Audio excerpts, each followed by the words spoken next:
Hello, welcome back to another episode of Let's Play with your host JD's Peters. Playing Genshin Impact on the PC. Just have to deal with some BS with my... Oh, great. Just not gonna even work now, are you? Fucking controller. There we go. Yeah. The audio just didn't want to go to my headset because it was trying to force the hands-free audio because OBS is like, oh no, the best mic is this stupid thing on your ears. That's perfect, right? And you don't need a full-out like studio mic that you're using right now. No, you just need to use this stupid piece of shit.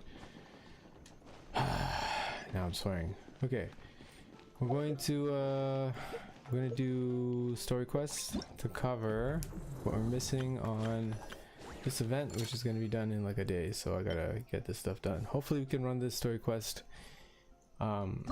in a 3-hour time slot. What is this? What are you doing? Confirm recommended quest. There we go. Chapter Crystalline, chapter act 1. So this is Skirk's quest, which I have never run through before. So we're gonna call this, okay, it's Whispers Betwixt Stars and Night Crystallina. Okay, let me just update the titles. Right now I'm still playing the First Descendant apparently.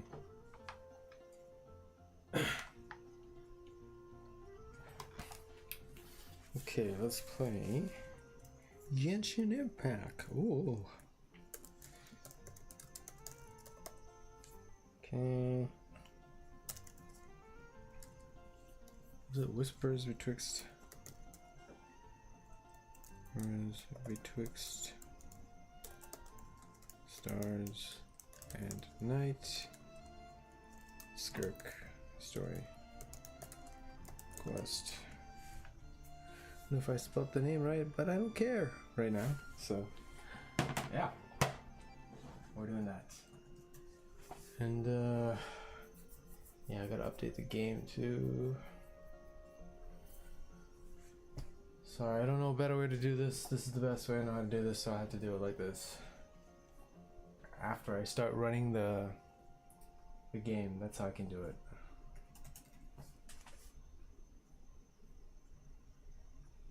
Done. Okay, updated that on. Hello? I said I updated.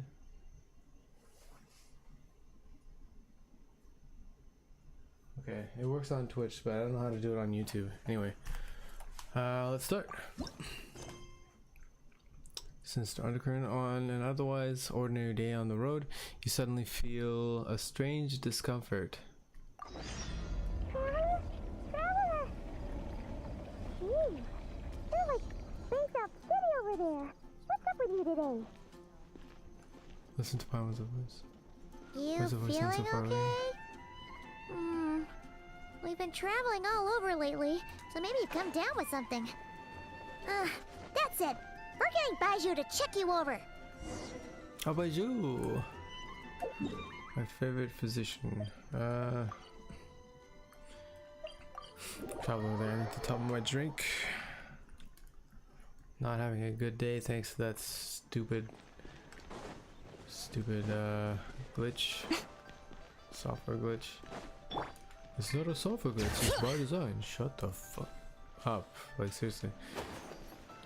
Full throttle! Oh.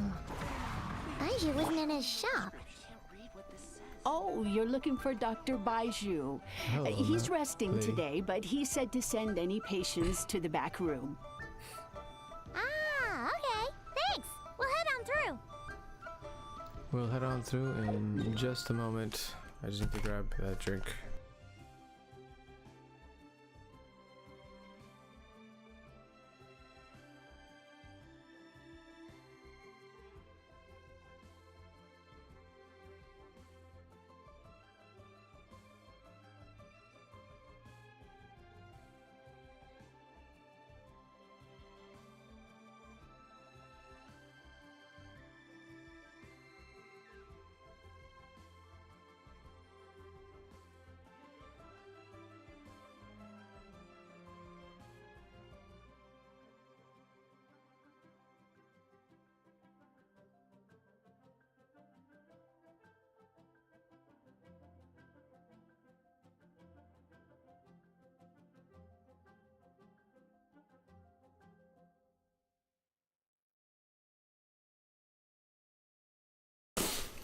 And we're back, and okay.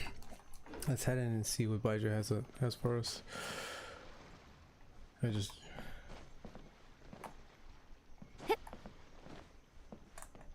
What? What's around that side? Okay, I was trying to go to something else. I guess that thing... Okay, so he's in this little box here? What? Or maybe... Yeah, it probably opens around this back here. This stuff better make sense proportionally.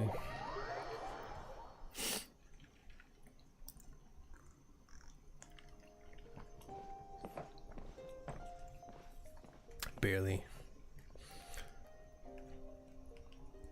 I'm waiting for Chung Chung to speak, but it looks like there's no voice. Ah. Looks like we have a special... Wait. Ah. Looks like we have a special guest.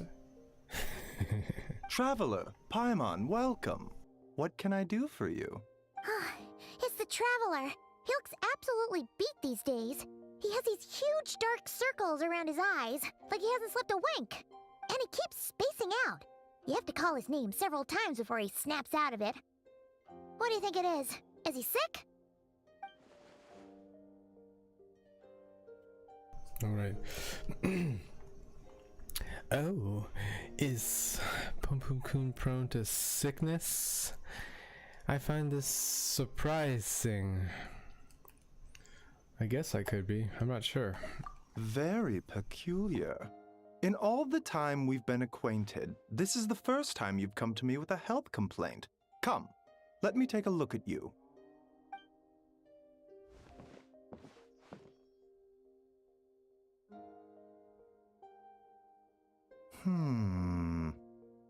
Okay, Paimon does not like that expression, Baiju. It's not serious, is it? Imagine living in a country and then going to the neighboring nation just to go to the doctor. That's basically what he did. And I don't know, I guess everyone knows about teleporters. Maybe that's it. Complexion is good, eyes are clear, breathing is steady, pulse is strong. Physically, you appear to be in good condition, Traveler. In theory, your energy level should reflect that. You should be feeling right as rain. And yet I do feel like something is off. Hence my concern. A clean bill of health is usually a good thing, but in this case, it likely means your situation is more complicated. Physical illnesses come with detectable symptoms that can be used to diagnose, medicate, and cure the condition. But afflictions of a non-physical nature, they fall outside a doctor's realm of expertise. Huh? What do you mean, non-physical nature? Curses, dark magic, it's hard to say. It could just as easily be a simple case of mental fatigue. Why don't you rest here for a bit? Whatever it is we're dealing with, clues to your condition are sure to reveal themselves in time. Once we know the root cause, we can administer the right treatment.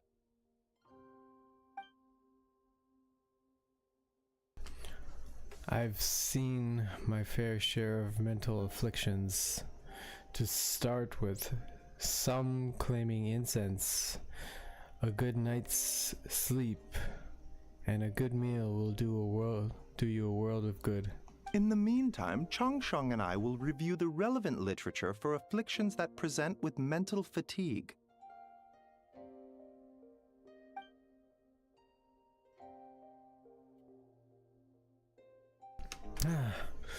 Still, we're not experts on this kind of thing. I say we should strongly consider calling in a specialist as soon as possible. Oh, must be a rare condition if not even Baiju and Chung Chung have seen it before. Well, all we can do is take their advice. You look like you're about to collapse anyway. Just get some rest. Paimon will be right here by your side. Fingers crossed you'll be all better when you wake up.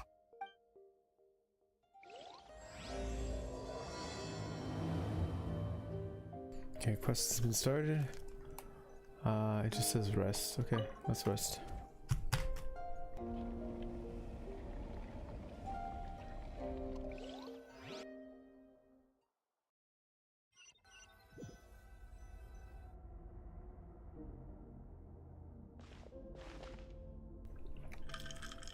Where am I? There's a thick fog covering my field of vision. This feels more real than a dream, but too chilling to be real. My breath freezes in my throat before I can even exhale it. It feels like my soul has been wrenched from my body and thrust into this strange and unfamiliar space. Whichever direction I look, there's no end in sight, and worse than that, I think there's something in the fog following me like a shadow. If this is a dream, how long till I wake up? And if it's not, then where in the world am I? A spear, a staff. Oof. What in the... Something just pierced through the fog and stabbed me in the back, but there's no blood. There's a strange light coming from the wound, and I see a familiar looking spike retreating back into the darkness. Deep inside, it feels like a part of me is missing, and now another wave of fatigue is washing over me. Are you gonna wake up, I guess, now? Probably. Traveler! Traveler! Rise and shine! Time! For once, you're making Paimon look like an early riser. It's already afternoon. Hopefully all that sleep did you some good. Feeling any better? Paimon, I need you to check if there's a cut on my back. A cut? What? Did you scratch yourself in your sleep? All right, let Paimon take a look. Nope, nothing there. Wait, did you have a nightmare? Okay, don't panic. Paimon heard that dreams tell us what we need by showing us the opposite. So, if you had a nightmare, maybe all you need is something to cheer you up. Come on, Paimon will treat you to something yummy.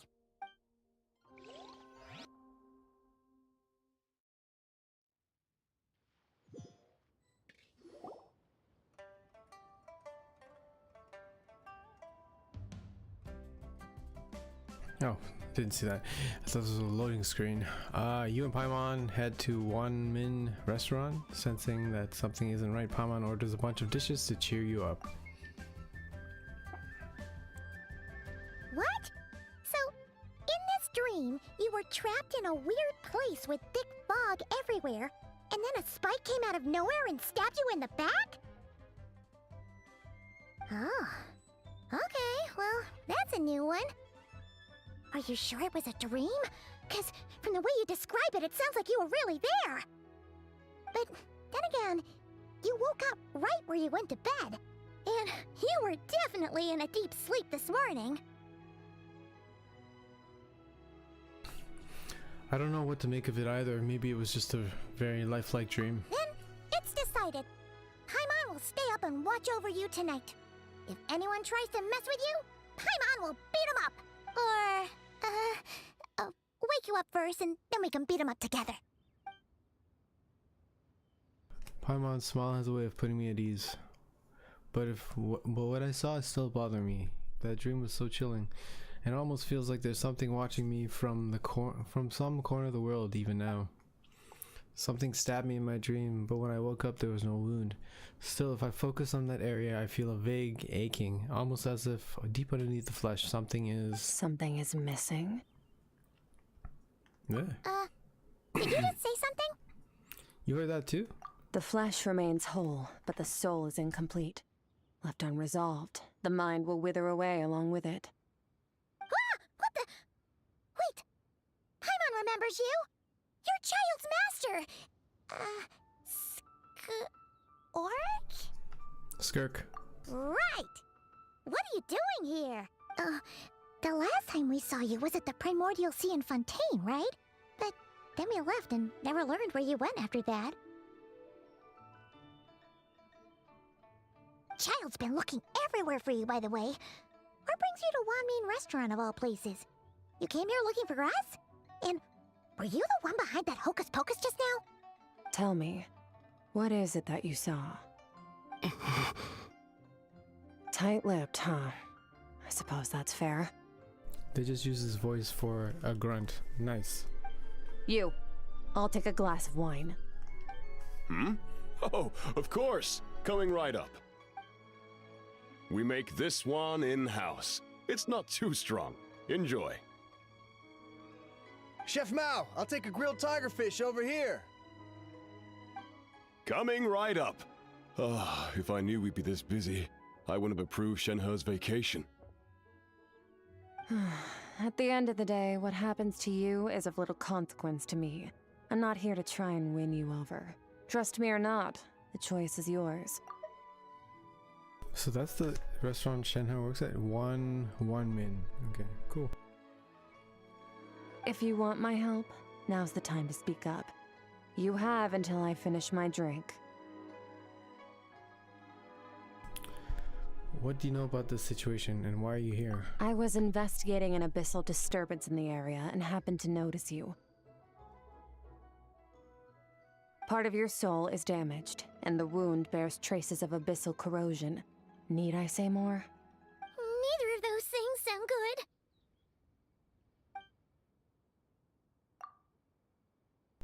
Skirk seems to know something, and given that I've seen of her strength, I bet she can tell what happened to me. I don't know what her goal is, but in this moment at least, I don't think she has bad intentions. Well, should we trust her? What do you think, Paimon? She mentioned an abyssal disturbance. Maybe that has something to do with what's going on with you. But we could always find a different expert on the abyss to help us out. Not on short notice. Yeah, and that thing she said about your soul being damaged is scaring, Paimon. Definitely something we should fix sooner rather than later. Skirk's an interesting one, that's for sure. But from what Child's told us, she doesn't seem evil, at least.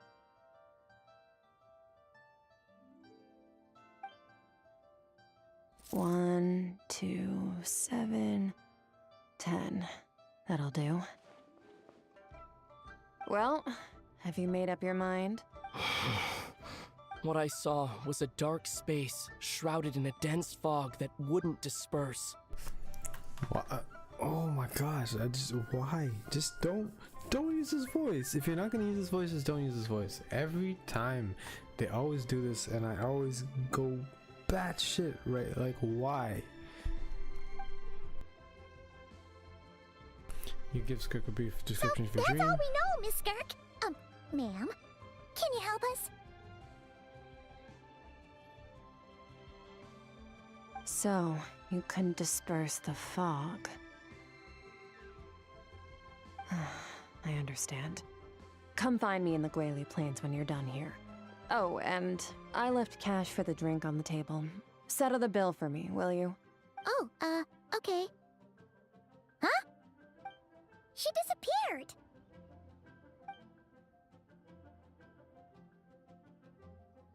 Wait, hold on. You overpaid. Here's your change.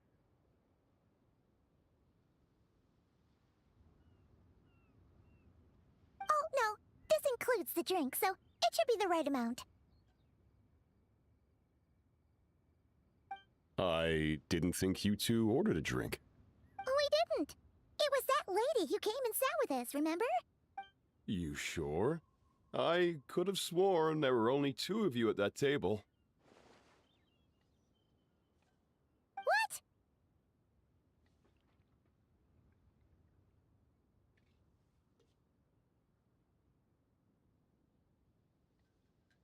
What? What'd you put in their dish, Chef Mao? Some kind of hallucinogenic mushroom?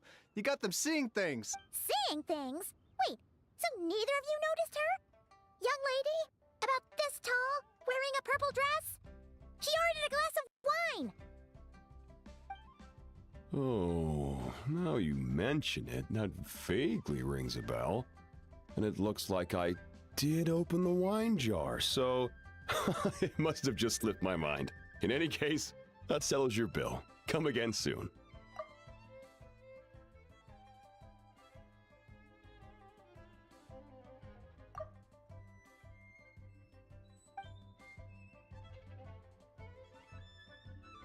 Chef Mao, check please. Coming! Okay, what was going on there? It's like they didn't remember Skirk being there at all.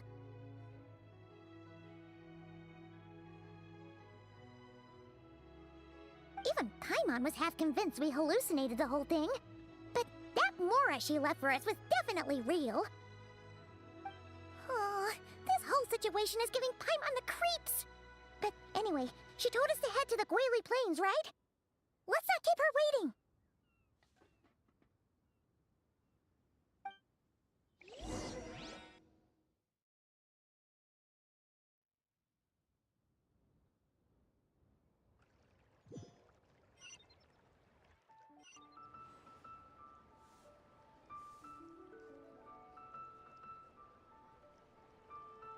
Okay, so I'm playing FGO at the same time, so it's there's a bit of a lag on my actions. So sometimes you see me stuck on the screen. Why am I playing, you say? Or you didn't, but I'm gonna assume you did.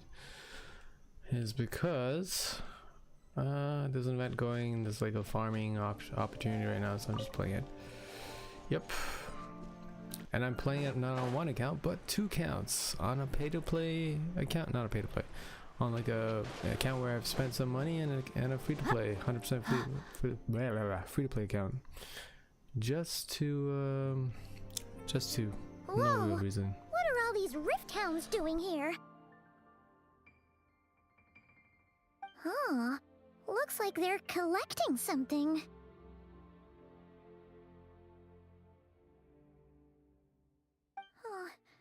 Let's go check it out.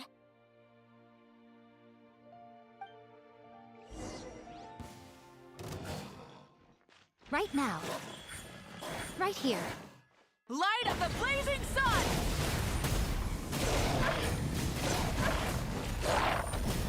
Incinerate!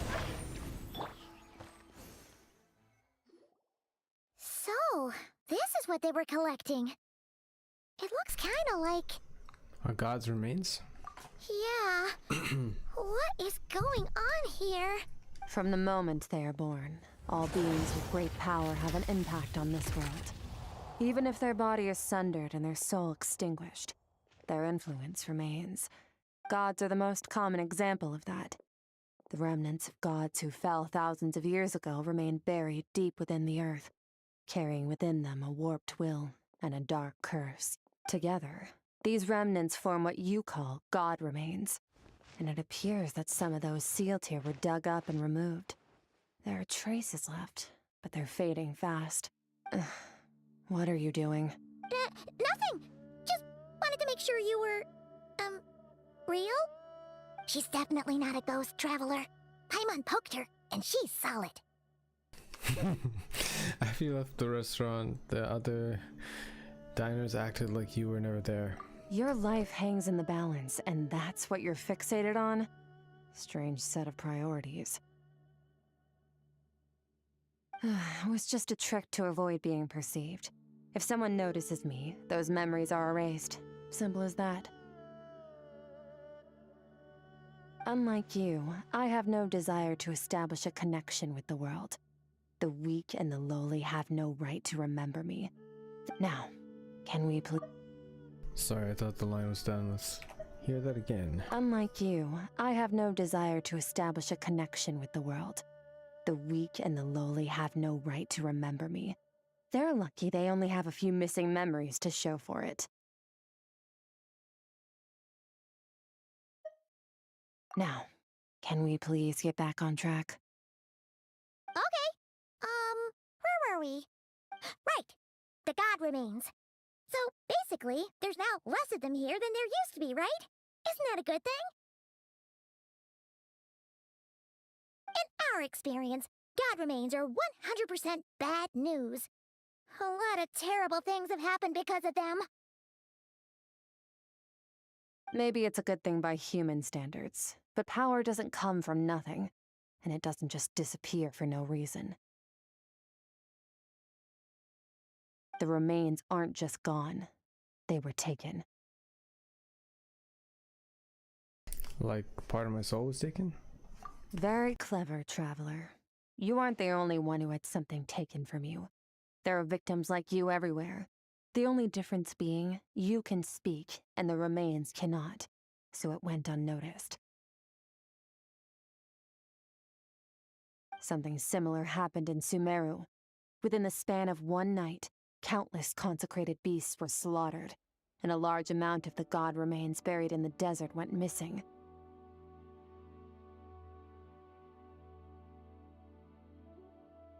Of course, god remains are just one of the targets. The culprit is chipping away at sources of power all over this world, including the Stella Fortuna above. Wait, you mean the stars? Mm-hmm. 42 of them have died out in the past few months alone. In Conria, people believed that powerful individuals have corresponding Stella Fortuna. Even should that individual fall, their Stella Fortuna would not disappear, but gradually evolve into a new constellation. Because she's talking about the constellations that each character has. Interesting. And she's from Conry? I didn't know that. Okay, let's see what we're talking about. A lot of things that happen because of them.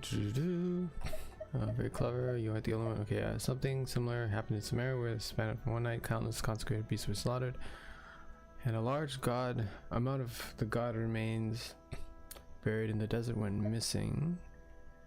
The culprit is chipping away at sources of power all over this world, including the Stella Fortuna above. 42 of them have died out in the past few months alone.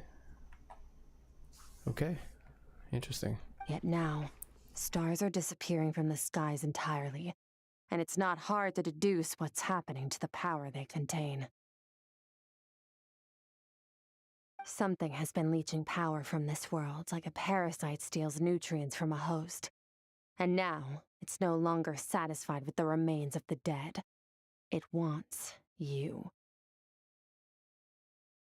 This time, it only took a fragment of your soul. But next time, there's no telling how far it could go. But why me? No one knows. All I know for certain is this. Getting back what you lost will not be easy. Considering how much power this entity has stolen, it must be a god-level being by now at least. But that's not the real concern. Souls are fragile things, and yours could easily be crushed if you go up against it.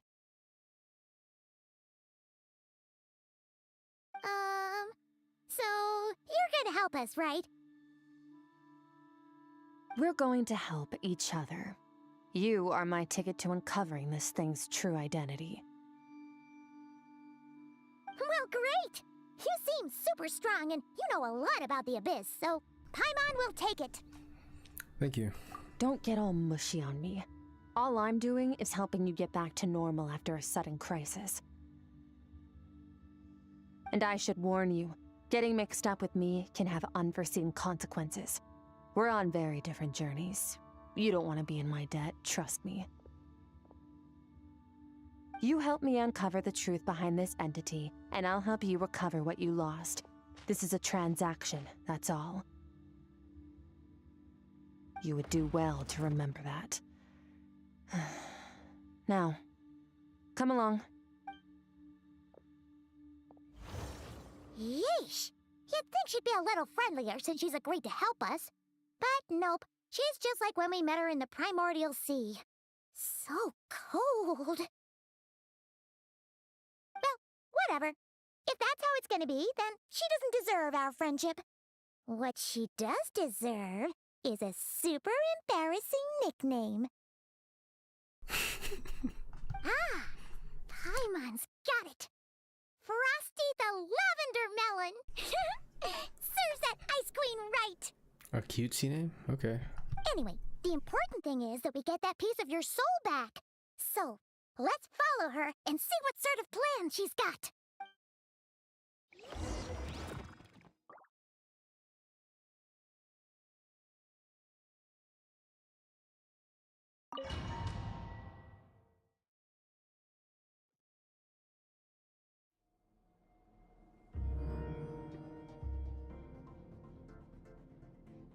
So are we in the abyssal plane, I This guess? place is way bigger than Paimon expected.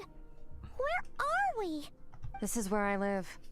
I suppose it's the closest thing I have to a home here. It seems more like somewhere in the abyss. It is.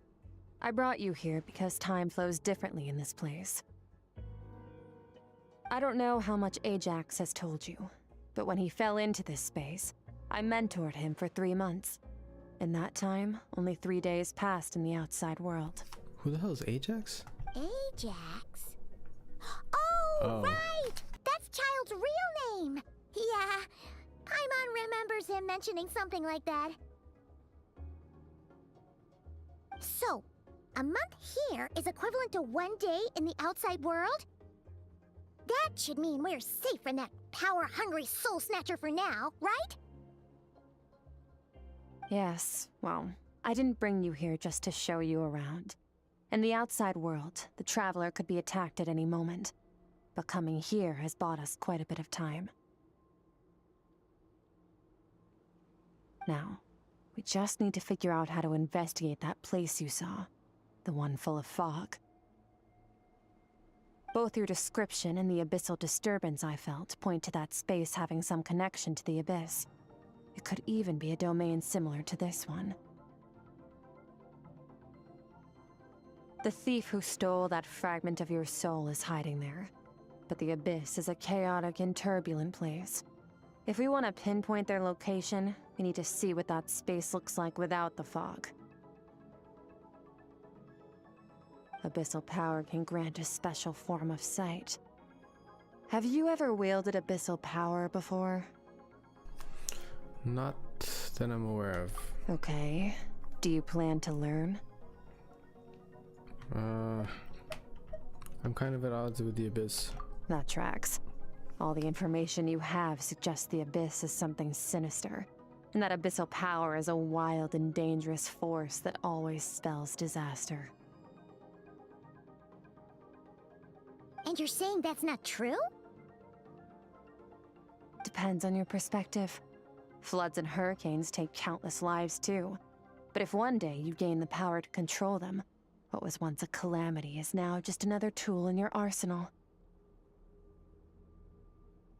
I'll respect your opinion, though. Just means we have to turn to the second best option.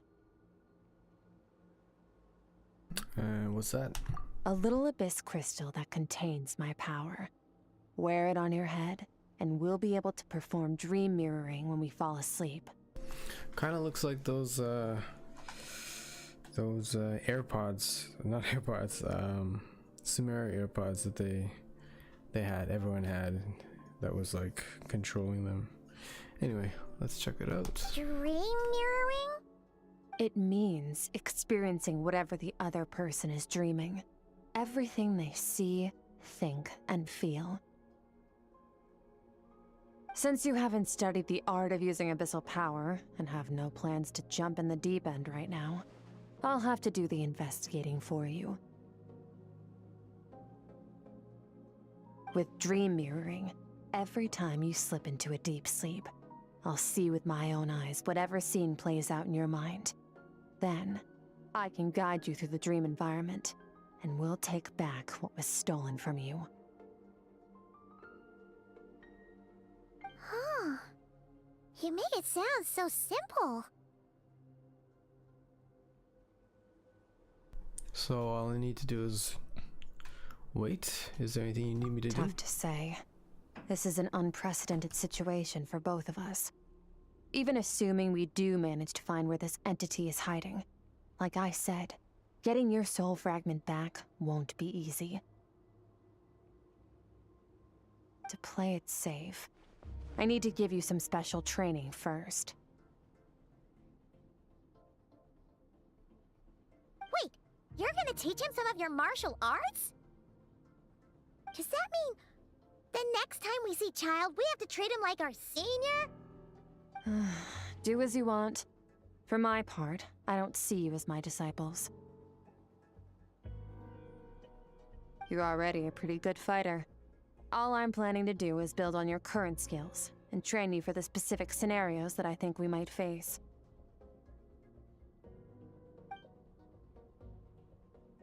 But that's enough talk. If you're ready to do this, then come with me. Time might be more lenient here, but that's no excuse to waste it. Oh, she moves fast. Paimon can hardly keep up with her. So, special training, huh? Kind of a rare opportunity. With your skills, there's not a lot of people qualified to train you. The last time something like this happened was probably anti-Raiden Shogun training, right? Oh, feels like a lifetime ago. Skirk seems pretty strong too, though. Remember how she said that the all-devouring narwhal was just her master's pet? Maybe we really will learn something here. Okay.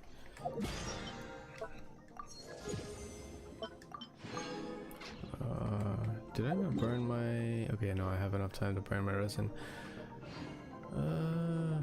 Okay, I guess we're going through here.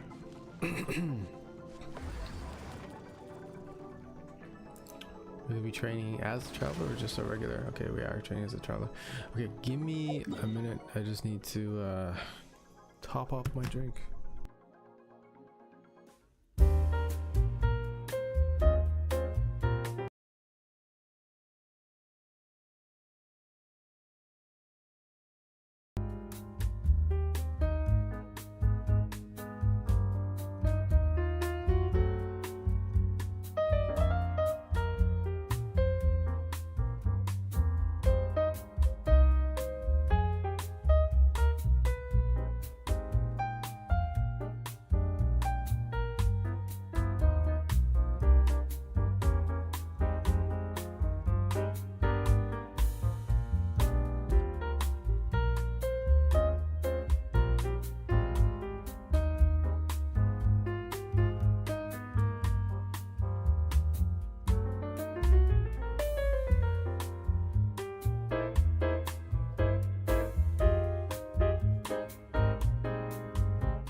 Okay, I'm back. Well, let's see this train through.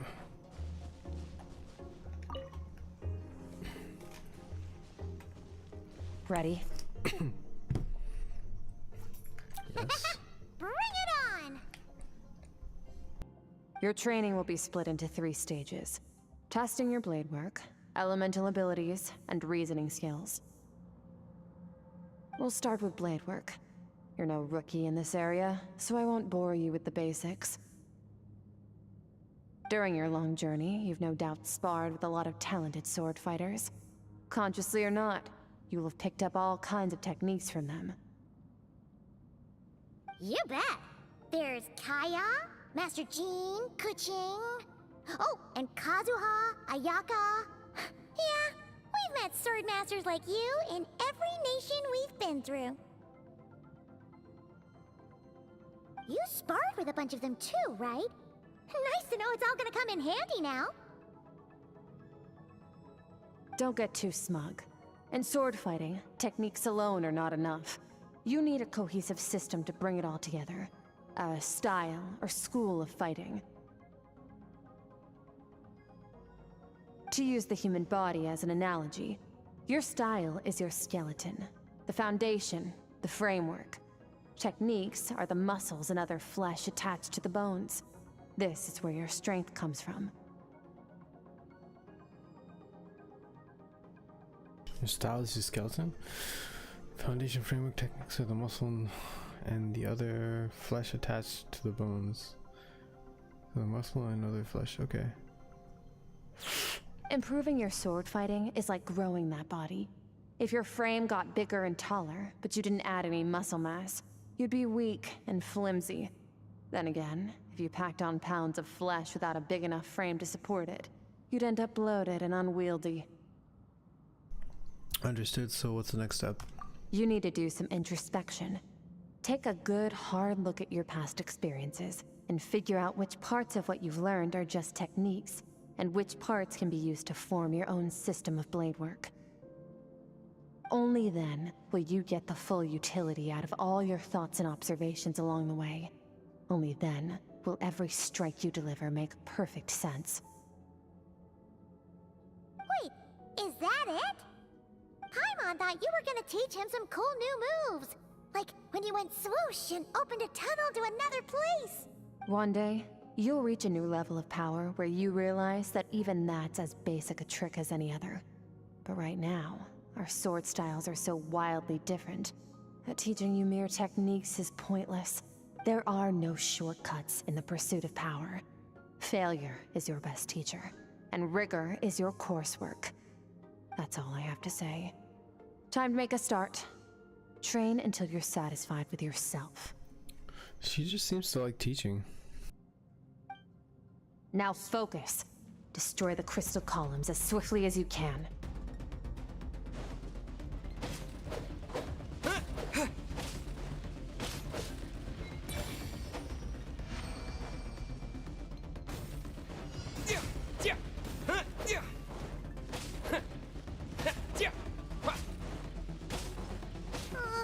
This is making Paimon's head spin. Hang in there, traveler!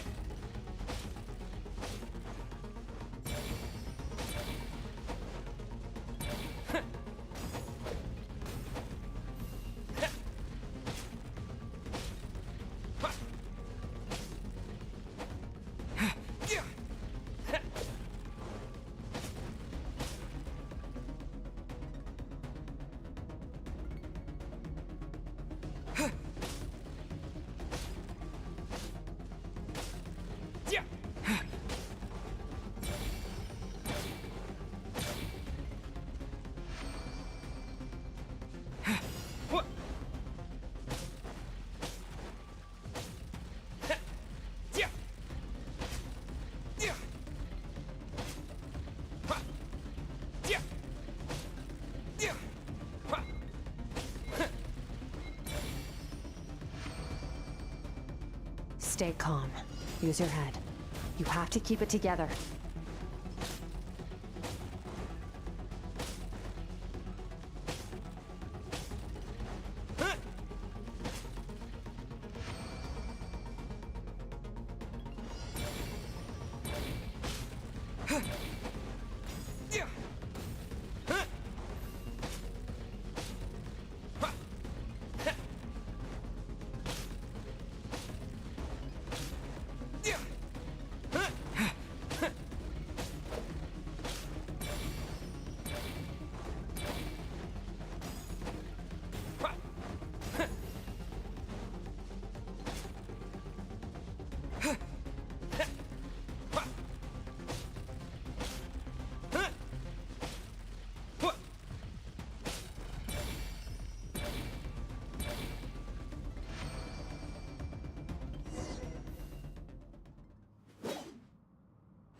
Amazing.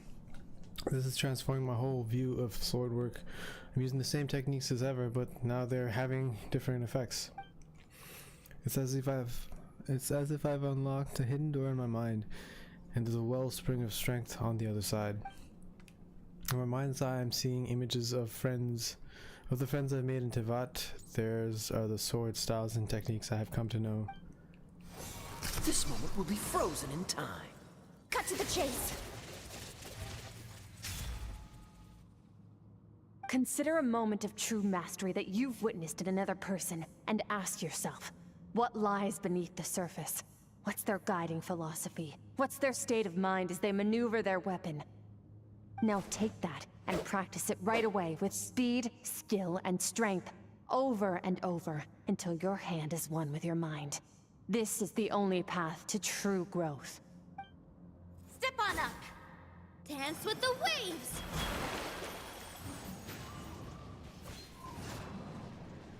I see eternity go by in an instant, the autumns of many years from a single leaf. Thus I shall slice this maple in a flash and ask a question of the ages. Didn't even use his voice.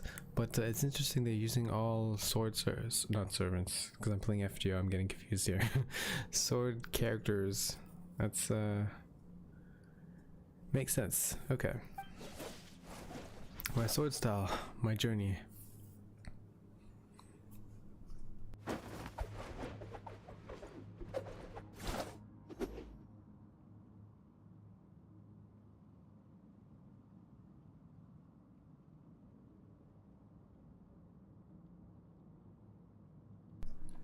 A book with the icon on it. Interesting to have the publisher's face on a book. If you start to tire, empty your mind, but do not stop. Stay in that frame of mind as you keep up the fight. Get rid of all redundant movements. Imagine your sword is an extension of your own body. Wield it just as you wield your arms, hands, and fingers. 'Twas on a deserted, moonlit night that the hero approached the vile dragon's limpid lair. Ring cutter! Feathers fleeting wet, the white heron treads water, a sight without flaw. Master of Inazuma Kamisato art Tachijutsu. I like how they're using the Aminuma for Ayaka. With each slash of my blade, I feel my strength increasing. I don't know if my weapon can contain all this power. I'm in the zone. Limitless power is surging through me. This is so cheesy.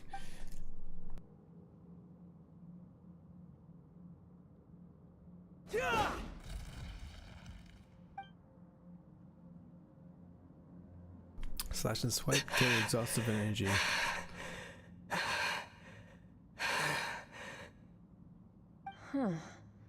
Looks like you've made some real progress. That concludes your training session. Awesome! Paimon knew you could do it! How do you feel? Exhausted. I'm fighting to keep my eyes open. As you should be. Time flies when you're training hard. You've actually been going for several days now with no rest. Yeah. Meanwhile, Paimon's had a whole bunch of naps. But you were so focused, she didn't want to interrupt you. Go get some sleep. I'll be doing the same very soon. Let's hope you see that foggy place in your dream, so I can get this investigation over and done with.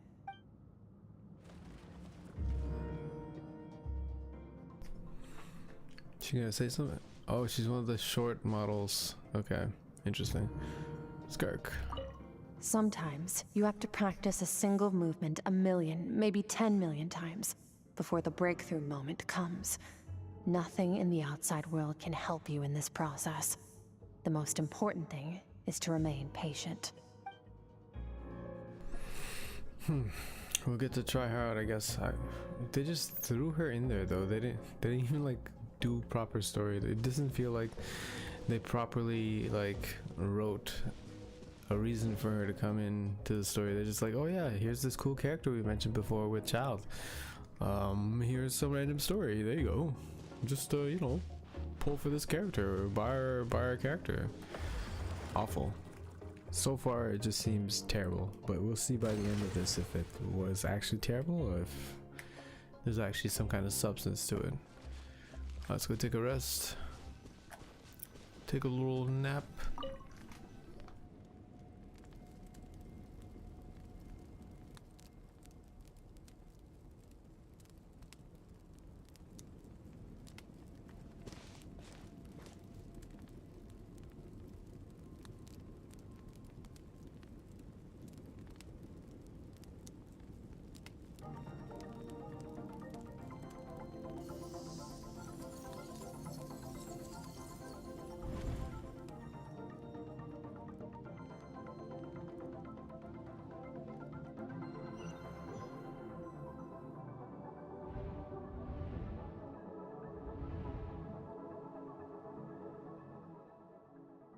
What is this place?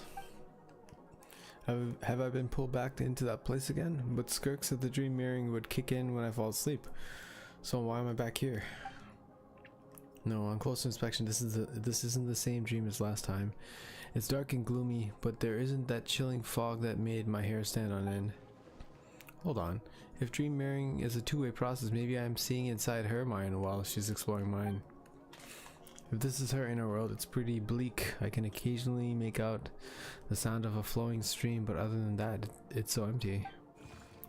Strange creature? What's that?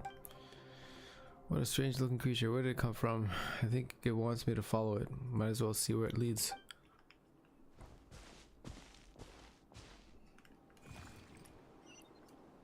Alright, you weird... What do you call those fairy things we have to follow all the time to open up chests and doors and things? Sealies. Weird Sealy.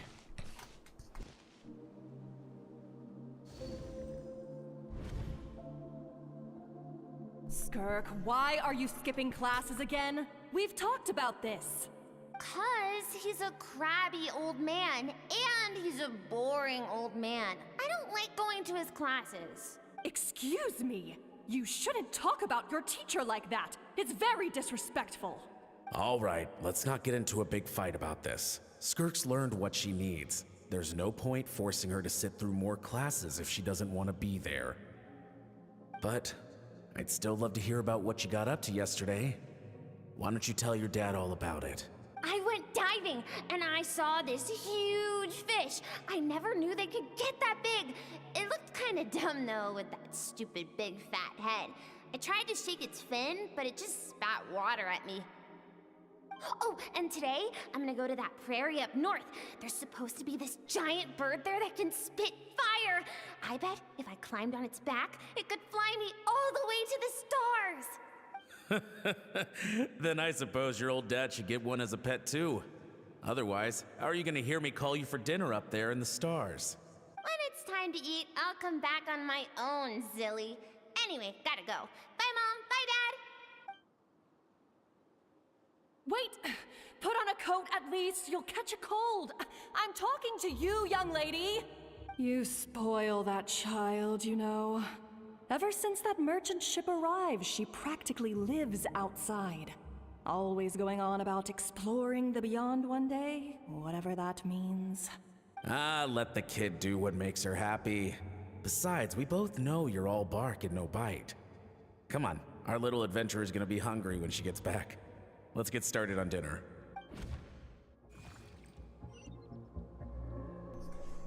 Okay, following Celia, let's go. I'm out. What is that there? The weather is wonderful today.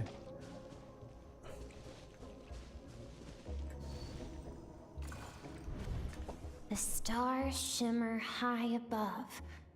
But what lies beyond the stars?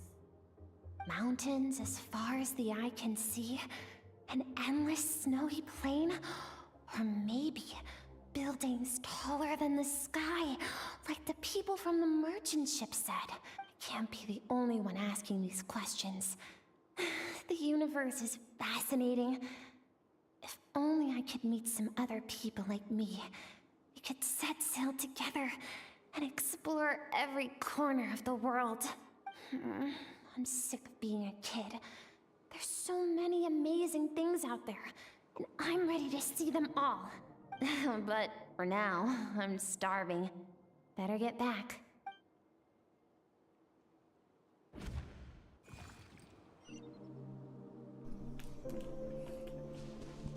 Huh? What's over there?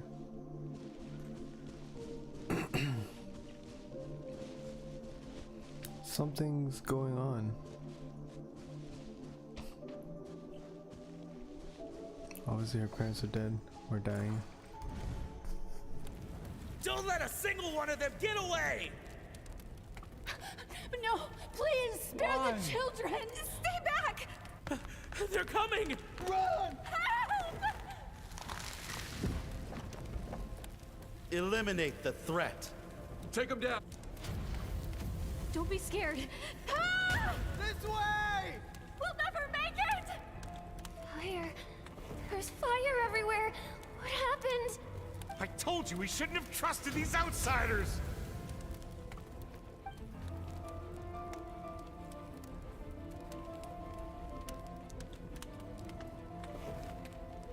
Why are you doing this? What did we do to deserve this? We welcomed you with our finest food and drink, showed you the best our home has to offer, gifted you cloth dyed by our own hands. And this is how you treat us? Run! Save yourselves! Captain, Zone 3 is clear and we have Zone 2 surrounded. Begin extermination. Remember the orders from upper command. No one is to be left alive. Rest assured, sir. We have enough munitions to annihilate these savages and burn their entire civilization to the ground. Okay, are these maybe celestial soldiers and they're actually attacking Kainri? No, but Kainri was an advanced nation. Let's see. Good. The only ones who put up a real fight are that man and his wife, correct? What's their status? We shot the man in the ankles and the wife broke her wrist attempting to fight back. They won't be doing much more fighting. They're holed up in their home for now, but they won't last long. To prevent them from making some kind of last stand, we're planning to clear out the other zones first so we can send a bigger squadron to surround them. Well, well. Turns out some of these beasts do know how to use their claws. Now the threat these savages pose will be undeniable. Let them cling to what's left of their lives for a little longer. Once the other zones are cleared, I'll cut off their heads myself.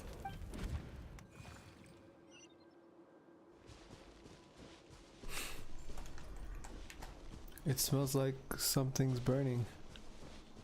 What's going on?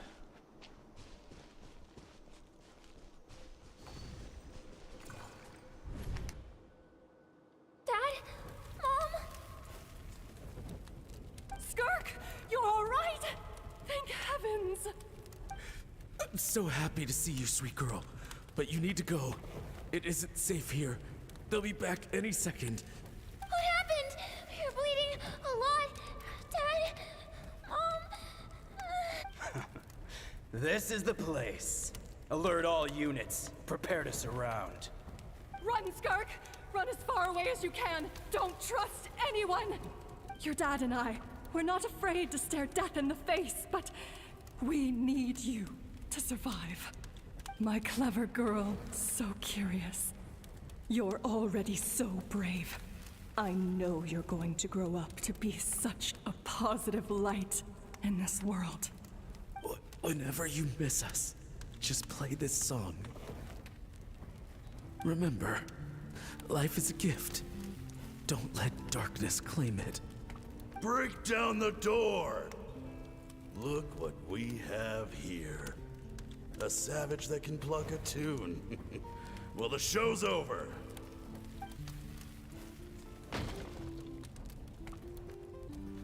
You! Stop singing! Shut it! I said shut it or I'll make you! Fine. Have it your way!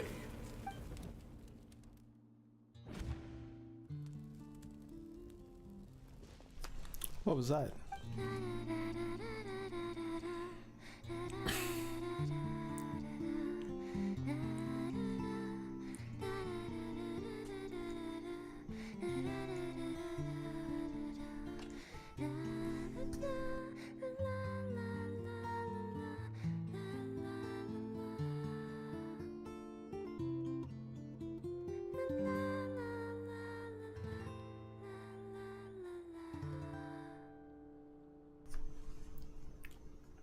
maybe this home she's made is the remains of her original village. Either way, it's still like pretty just crammed in there. Has no real bearing on the story.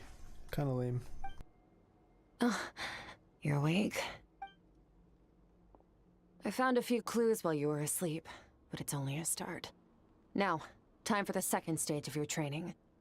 This time, the focus is elemental energy. Come find me when you're ready to begin.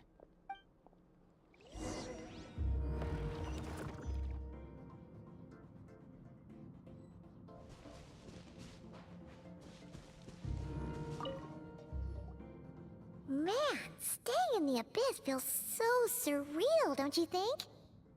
No day and no night. It's like time hardly exists. If we weren't careful to keep track, it feels like we'd have no idea how long we've even been here. Okay, gotta go top of the drink again. BRB.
Okay. Actually, maybe we're not. Gotta pull up my headphones because I can't hear anything. Whoa. Okay. Alright. got coffee instead of my drink. No. Let's play this. Oh, shit. Except for the Let's just play this again so we. no day and no night. It's like time hardly exists. If we weren't careful to keep track, it feels like we'd have no idea how long we've even been here. Well, except for the fact that Paimon still gets hungry like clockwork. You go do your training. Paimon's gonna grab a bite.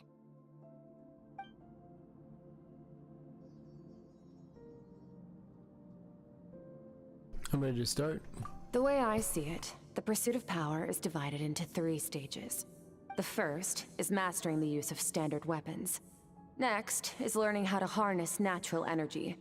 And after that, you're free to challenge even higher dimensions. The natural energy of Teyvat is, of course, elemental energy. But that's not my area of expertise. I draw from a different source of power. A different source of power. That must mean Abyssal power, yes. Also known as the power of the Void Realm. My master, Sertologi, is a true expert in that area. After all, he was one of the group of 5 that infamously stole the all-encompassing power of the Abyss. An act for which the people of Conria gave them the epithet, the 5 Sinners. what? Oh. Okay, so the 5 sinners were the ones that basically got Conria condemned, right? I feel like that was what it was, and one of her, so her master is one of the 5 sinners. So maybe, yeah, maybe she was from Conria then, and that was, no, it can't be right. All right, let's just keep going. Maybe it has some value to it after all. This story, we'll see.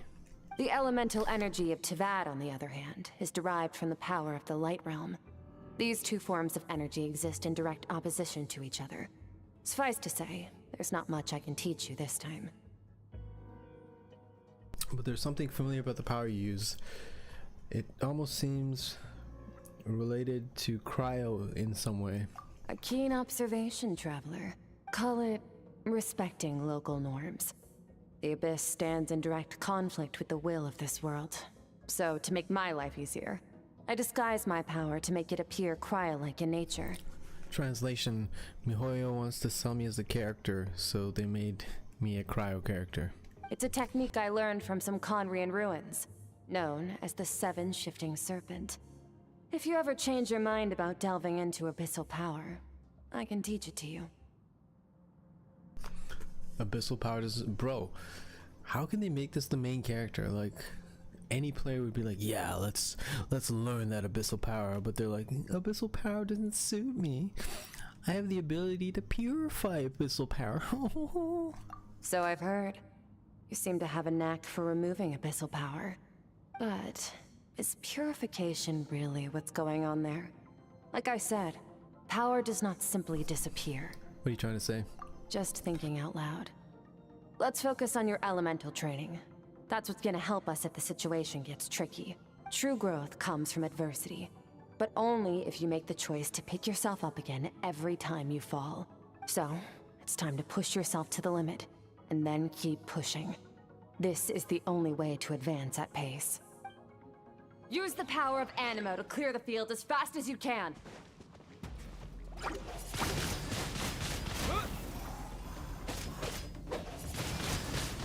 Windblade!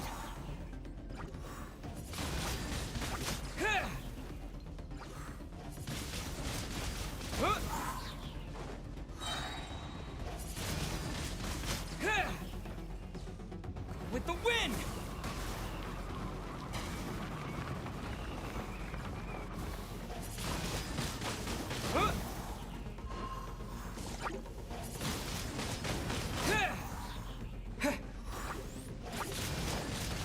Windblade!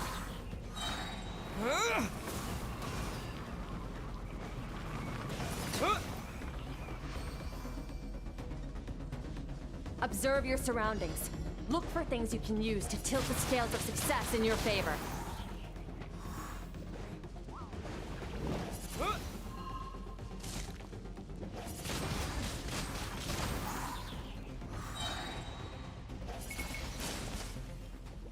with the wind!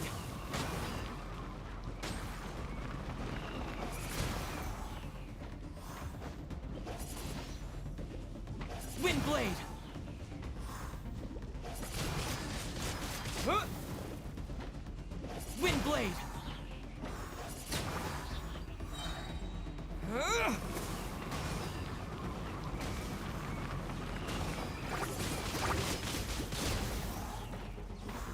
Huh?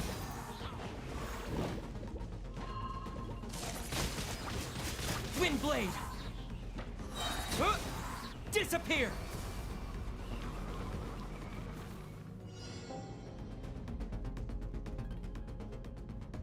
Use the power of Hydro to destroy the spikes.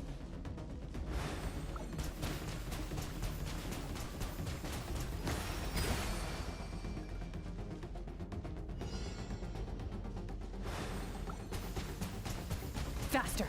Don't give them a chance to strike you. You need to be quicker than you were in your dream. You can't afford another injury like that.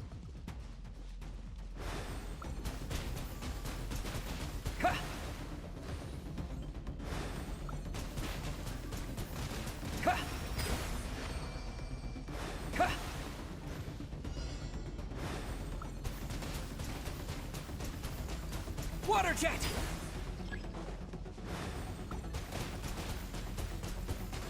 Go! Ha!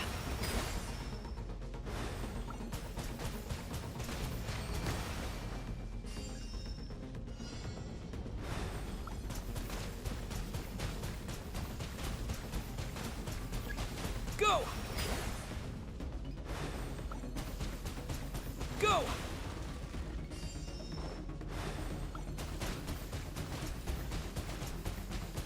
Water jet! Water jet!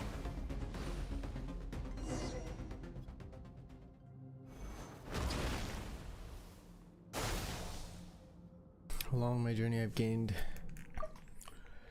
different elemental abilities in different lands, but I've never trained them all at once like this, because we're not allowed to use them all at once by the developers.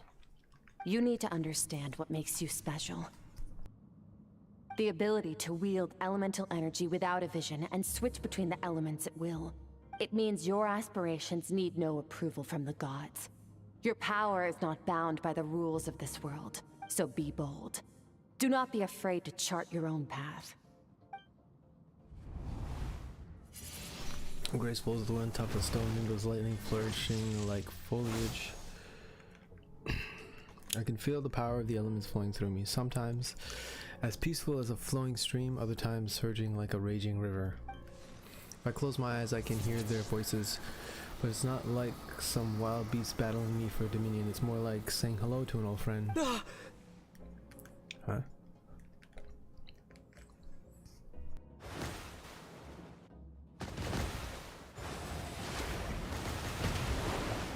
Very good. It seems you've reached a deeper level of connection with the elements. They're trying to turn him into an Archon now? Like, what's going on here? How long has it been this time? I'm exhausted. Long enough for you to lose yourself in your training, which is a good sign. Relentless practice with the elements has drained all your strength, but it's also what allowed you to make progress. Get some rest. When you wake up, we'll proceed to the final stage of your training. Okay, let's go have a nap. But let's see what she has to say. If you wish to master the elements at a fundamental level, you must see the entire natural world. Nature in all its places and forms. That is part of what it means to be a traveler. She's like, if you're a main character, learn how to be a main character. Blah, blah, blah, blah, blah.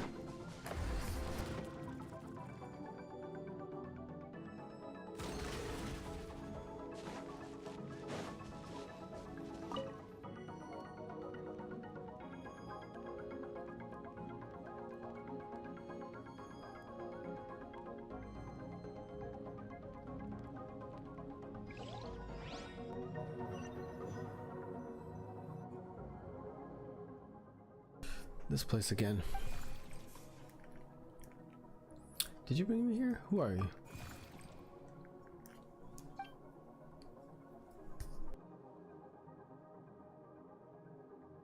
No response. The strange creature just floated away. What is this thing? What's it doing in Skirk's inner world? And where's it taking me this time?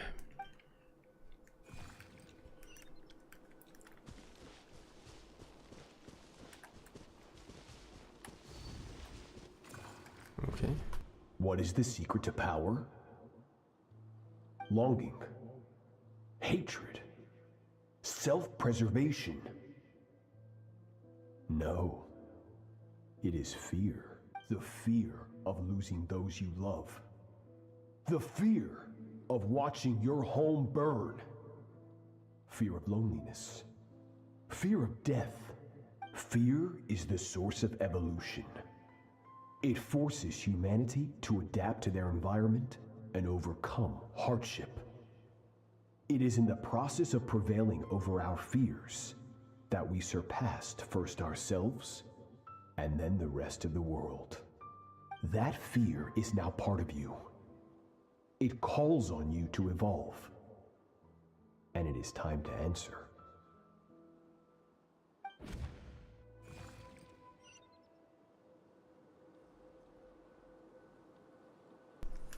Ow, it hurts. Daddy, Mommy.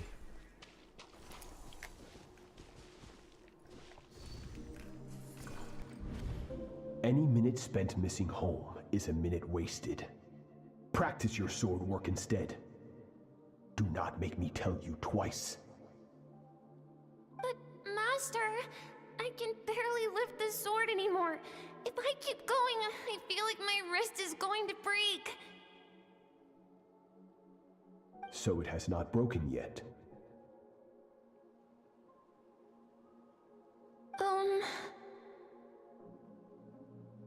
Then pick up your sword and keep practicing until it breaks. I want to hear the cracking and splintering of bone. After all, bones can always be reset.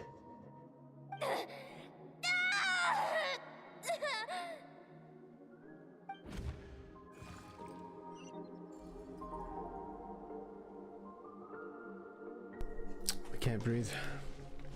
Everything's gone black. Once you go black, you can't go back. Good, Skirk. Once again, you survived. How do you feel? Cold and pain. These are signs that you are adapting to the abyss. Each time the flesh is torn and the spirit crushed, each time you claw back from the brink of death, you become stronger. I now understand why these people sought to destroy your homeland. Your potential goes beyond even what I could have anticipated. But you still have much to learn in your pursuit of strength. Your mind is rife with distractions. From now on, I shall show no mercy in your training. That was mercy, bro? Oh my gosh. You must learn to shut out all the pointless emotion. Crush the self that makes you weak. And become master over your physical form. Get up, Skirk. Wipe the blood off your face. Cut away the rotten parts of your flesh. And mend what is broken. Then take up your sword.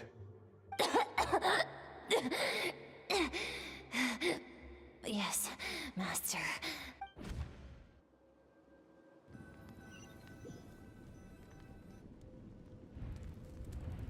We're awake. The dream's over, but I can't get that suffocating, oppressive feeling out of my head. I have so many questions about Skirk's past. Where does she come from? What has she been through? I don't really care, personally. You're up! Hopefully you got some good rest. Skirk said to tell you that she's ready to start the final stage of your training whenever you are. So, want to head over now? Or did you want to wait a little? I really want answers, but right now it's vital that I complete my training. Once that's done, I'll find a chance to talk to her.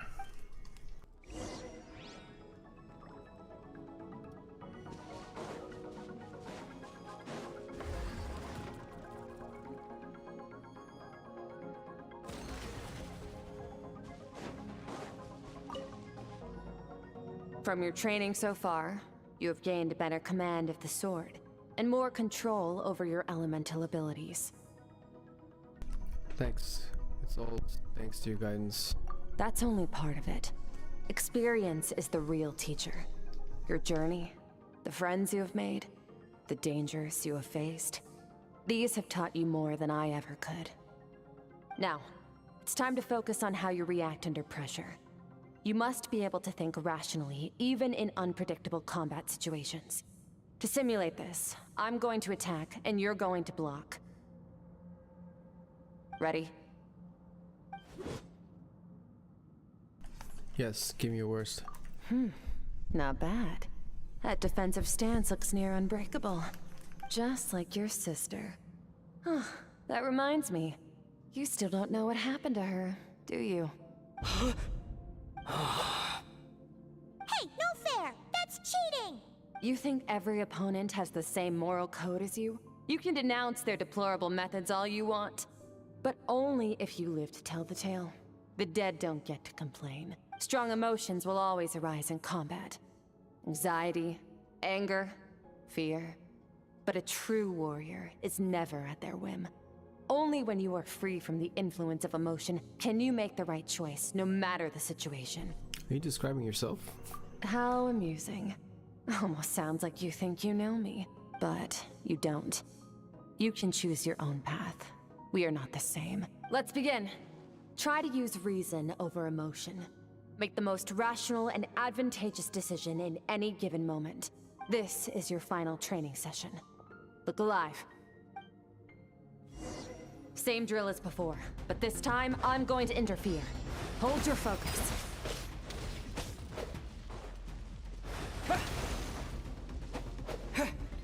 Water jet!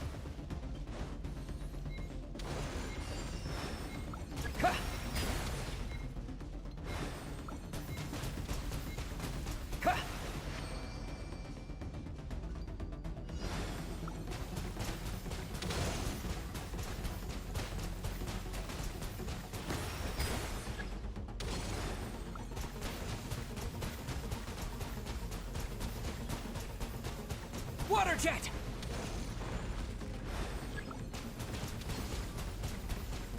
Water jet! Yeah.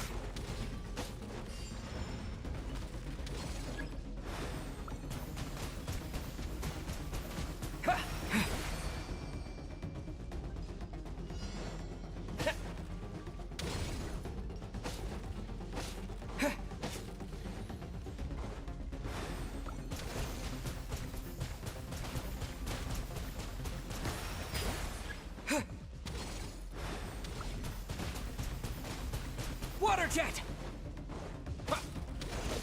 Yeah! Yeah! Yeah! What?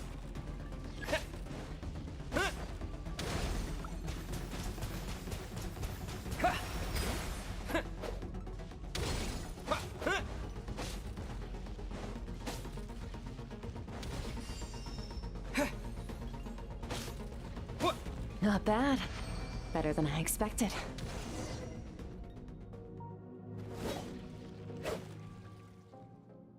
It's not easy to control my emotions.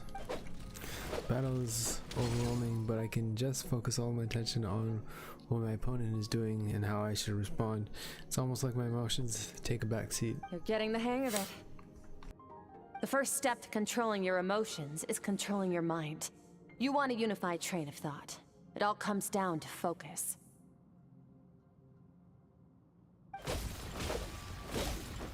Focus on the battle.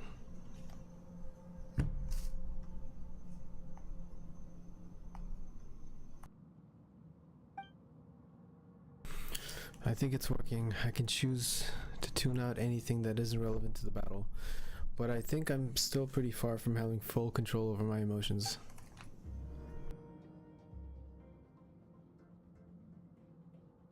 Your mind is rife with distractions. From now on, I shall show no mercy in your training.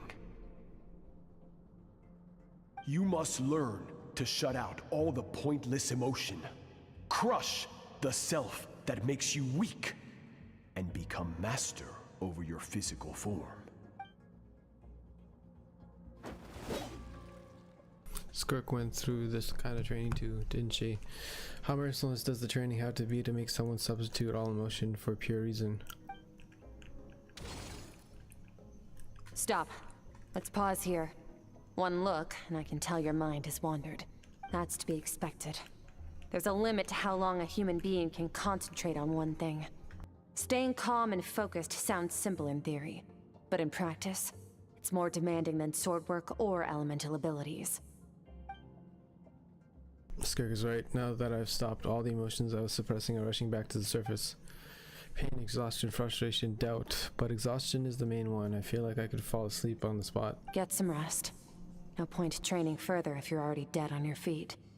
Like I said at the beginning, the only goal of this training is for you to reach a point that you're satisfied with. You managed to push past your limits, which is a good start. You can be proud of that, and sleep well knowing that you've earned it.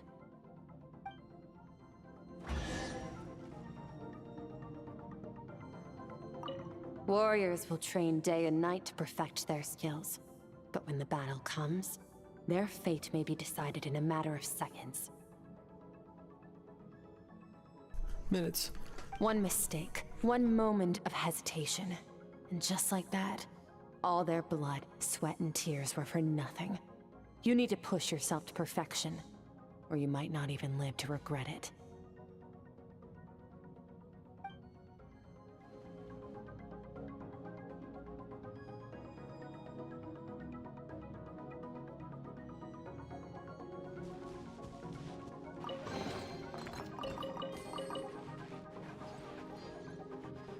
Where are we supposed to go? Back through this hole? Go to the makeshift camp and rest. That's the last day of training. I'm hoping this is the end. It's only been an hour and a half. Usually these things take, I guess, like 3 hours. And this is with me like running off, getting drinks and all that, and being distracted by FGO.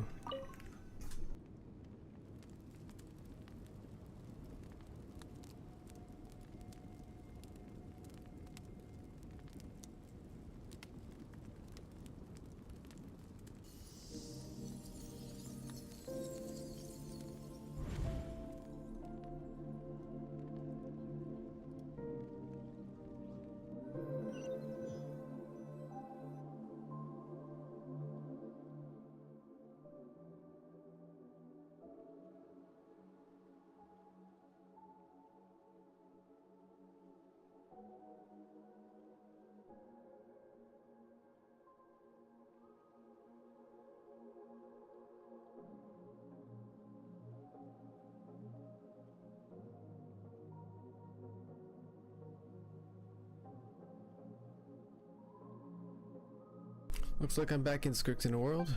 I don't see that strange creature this time, but I think I can navigate this place on my own now, even without it here to guide me. I don't know how to leave, so I'm stuck here until I wake up. Can't hurt to take a look around while I wait. Okay, see what's down there with the light. Skirk is amazing. She faced down that terrifying giant and cut its head clean off. Oh, she got hurt though, didn't she? I heard it was pretty bad. Yeah, well, that's a given. But the moment she was on the mend, she got right back to practicing her sword work. I heard Master suffered a grave injury once too. Lost an arm and a leg and still came back stronger than ever. Skirk's becoming more like him by the day. Incredible. I wonder if I'll ever reach their level. They're always so resolute, so unshakable.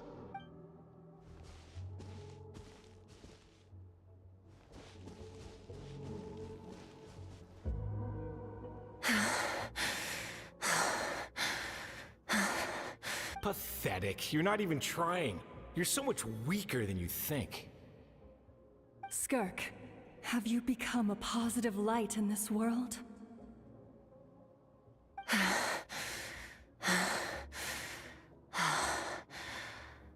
Do you even remember how many of us perished in that fire? How many bodies were left to rot on the scorched earth? Yet you alone live on. Keep your gaze fixed on your blade. You don't deserve to rest. I have so many questions. I just want to jump in a spaceship, explore the whole universe, and get answers from the stars. I just need to wait till I'm grown up. Then, I can do anything. Now, you must bid farewell to who you were in the past, and become someone stronger. Run! Skirk, run! Only death awaits us here. Keep running, and don't ever look back.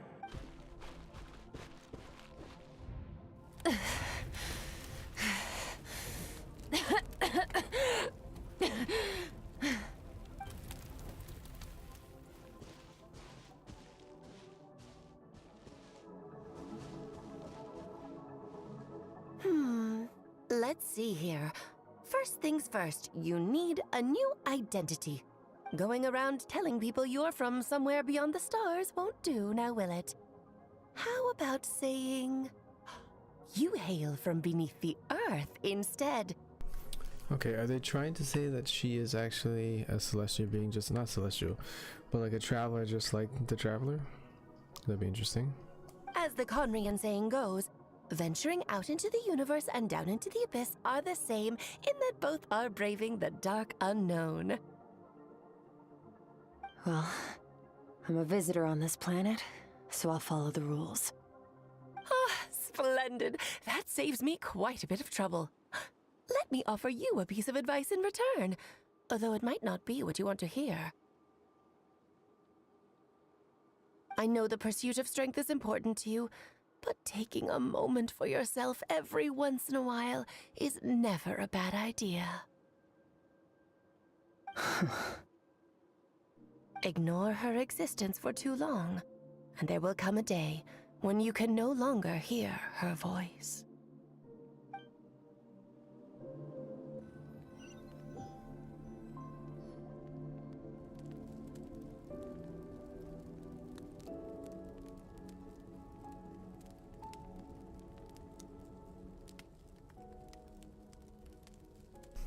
Huh. The dream is over. I can hear the crackling of the fire in the distance, and there's a fragrant aroma in the air. Grilled meat. You're awake! You must be starving, right? Ta-da! A barbecue feast just for you! Yeah, I'm starving. Of course you are! That's why Skirk and Paimon got this all ready for you. Dig in! Before it gets cold. So you're best friends now? Ah, well, if you're around someone long enough, it's bound to happen. Plus, Skirk can cook. So, Paimon decided she can forgive the whole Ice Queen thing. Paimon's not one to hold a grudge. Here's an idea. Let's save the chit-chat until after the meal.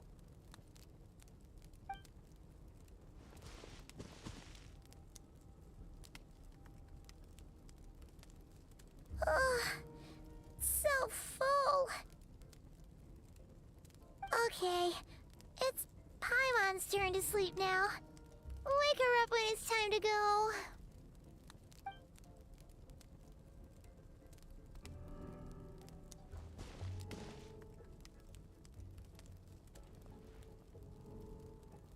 I have good news.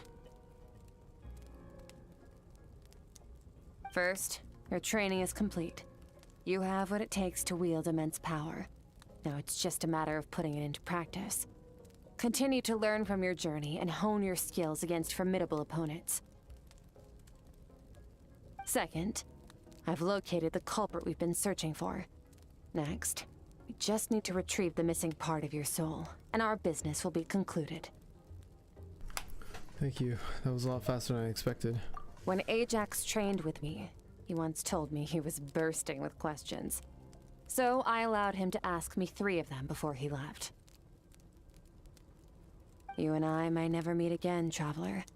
So if there's anything you want to ask me, now's your opportunity. Just like Ajax, I'll answer 3 of your questions.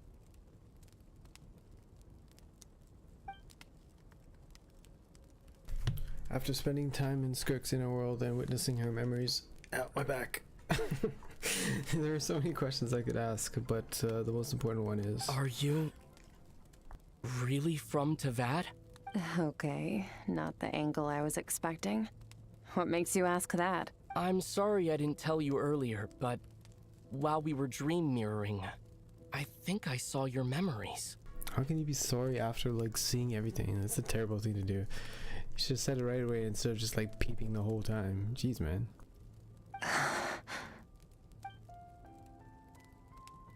This is the first time I've seen Skirk break her composure. I guess this really took her by surprise. I knew that was a possible side effect. Closed off my mind to you for that exact reason. Even with the dream mirroring, you should have seen nothing but endless darkness. So Skirk didn't share those memories with me on purpose, and in fact she tried her best to keep them from me. Wait, speaking of endless darkness, on my first time there, that was all I saw until that strange creature appeared. Whatever. Must have been a flaw in my execution. I shouldn't be too surprised. Due to some recent circumstances, my self-control has been lacking as of late. Since you've seen what you've seen, there's no reason to hide the truth. All I ask is that you keep it a secret. No, I'm not from Tavad. I'm from a different planet. And there was a time when I journeyed through the stars. A lot like you in some ways. Like me? Do you mean you're also a descender? No, we're different in that respect. You're influencing the fate of this world. But me, I'm just passing through. Several hundred years ago, my master, Sertologi, opened the border between worlds and sent me here.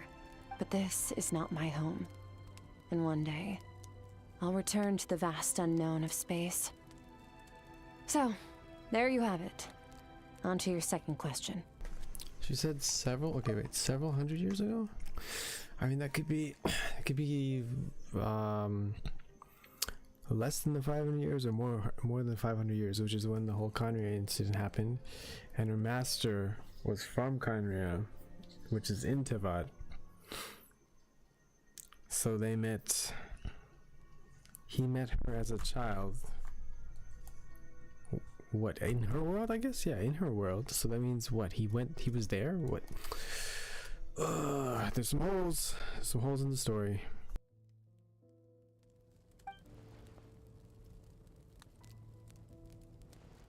What is your goal in coming here? Why are they wasting his voice on these questions? Oh my gosh, please stop. To become stronger. For certain reasons, I need to bridge the power gap between me and my master as quickly as possible. But first, I need to understand the source of his strength. To do that, I need to follow in his footsteps, walk the path he once walked, and somewhere along the way, I'll find out how to defeat him. That is my sole focus and purpose.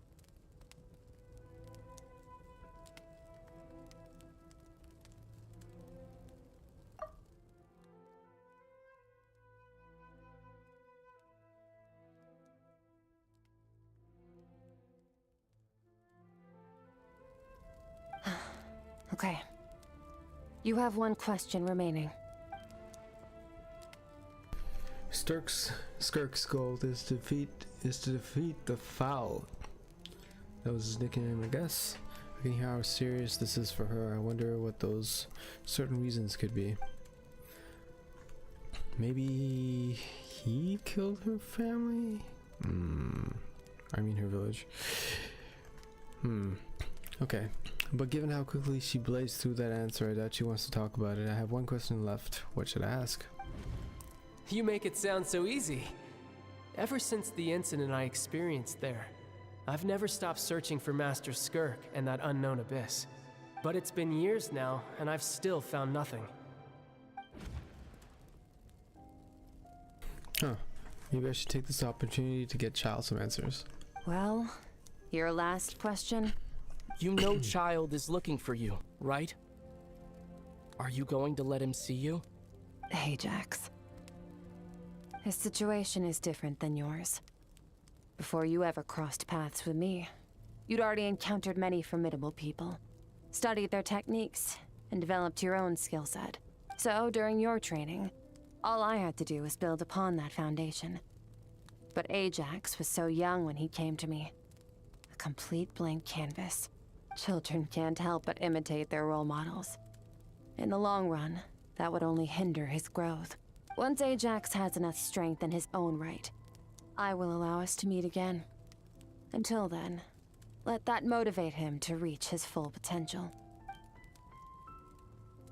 That was a calm and calculated answer. It's like she was talking about something entirely mundane. I don't know why, but I'm not buying it. She makes it sound like the decision has everything to do with Child and nothing to do with her. But what does she actually feel about it? The Abyss is completely silent. This domain must get lonely after a while, not to mention she said it's been hundreds of years since she arrived in Tevat. And even longer than if you account for how slowly time passes in here. Unlike you, I have no desire to establish a connection with the world. The weak and the lowly have no right to remember me. They're lucky they only have a few missing memories to show for it.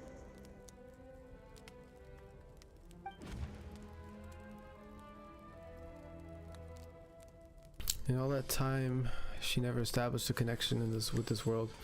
Was it really just because she looks down on the weak? I doubt she'd give me a straight answer if I asked. Besides, I already used up my 3 questions. She was happy to give me cold, hard facts, but I still feel like I haven't heard her true voice. Wake up your companion. It's time to go. Oh, and everything I just told you. Best keep it a secret from her as well.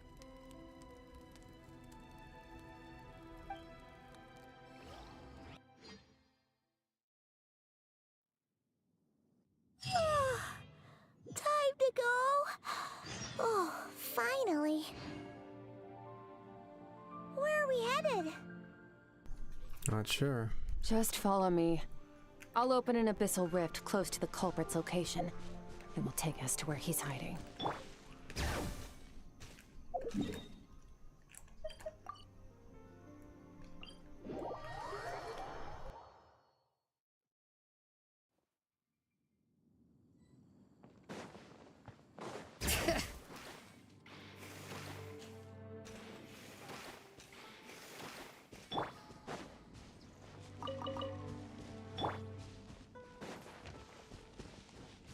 Try and stop me!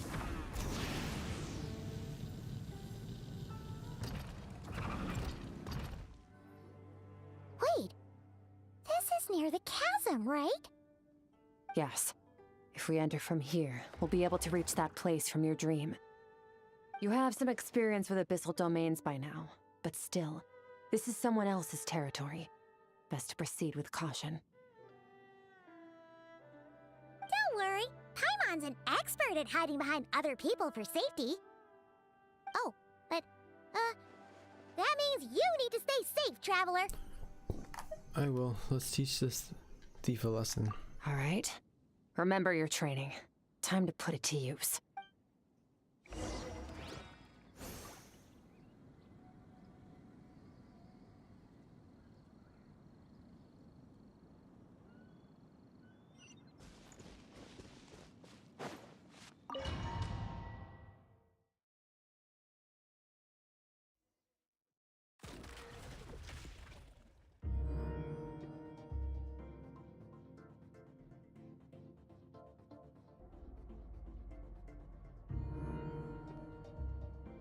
Okay, cool. We got control over Skirk. What's this? Oh, it's a travel skill. Is there a hold and a? There is no hold. Okay. 8-second cooldown, 1 hit damage. So it was 5 hit damage. Charged attack damage. I thought there was no. Okay. Plunge damage. What is this? Slash damage. Final slash damage. Okay.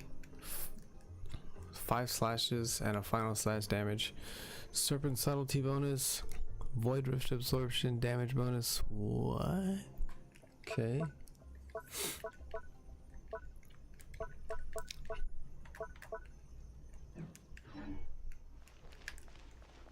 Let's try and activate it again, see what happens. Oh, okay, I see. So you can swing with it.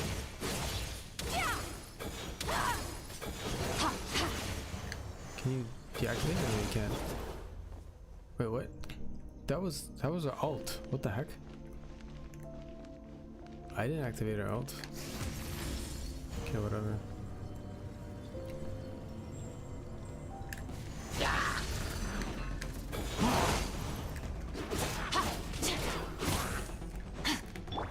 Wipe out!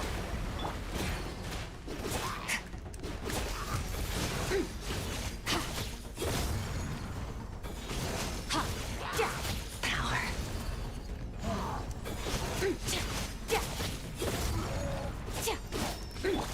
Water jet!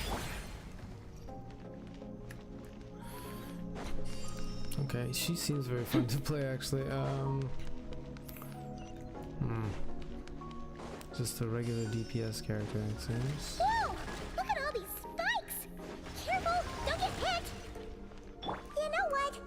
Paimon's just gonna float behind you. Come on, you got this. Go! Annihilate.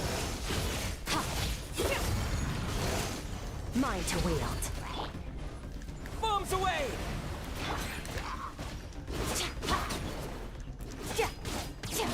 Hey, what are you two doing here?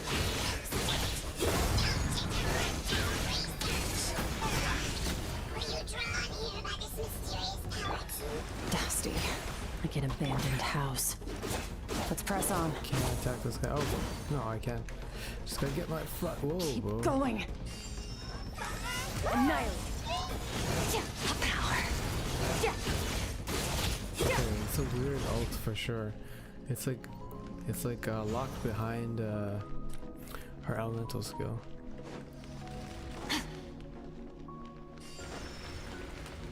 What if I could just walk past it? Yeah, you can.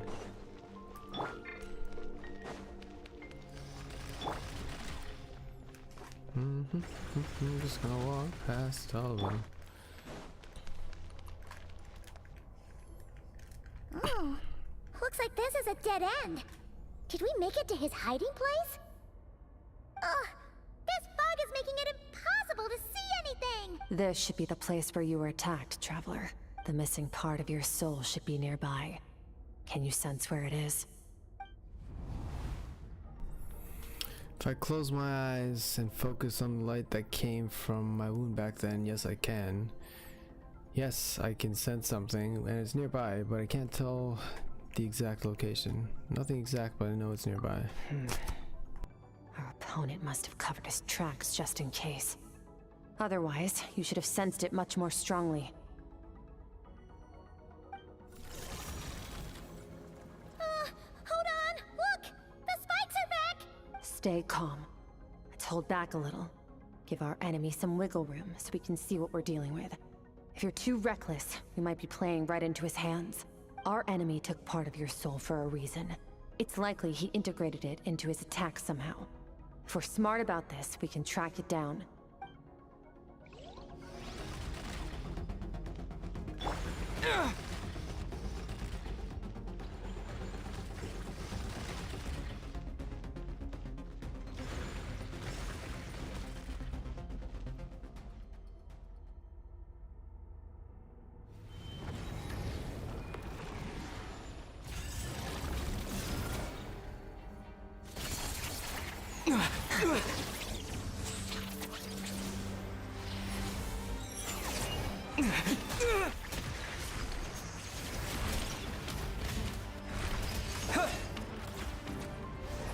From the start, the attacks have been focused on me. Trying to break through my defenses? I see.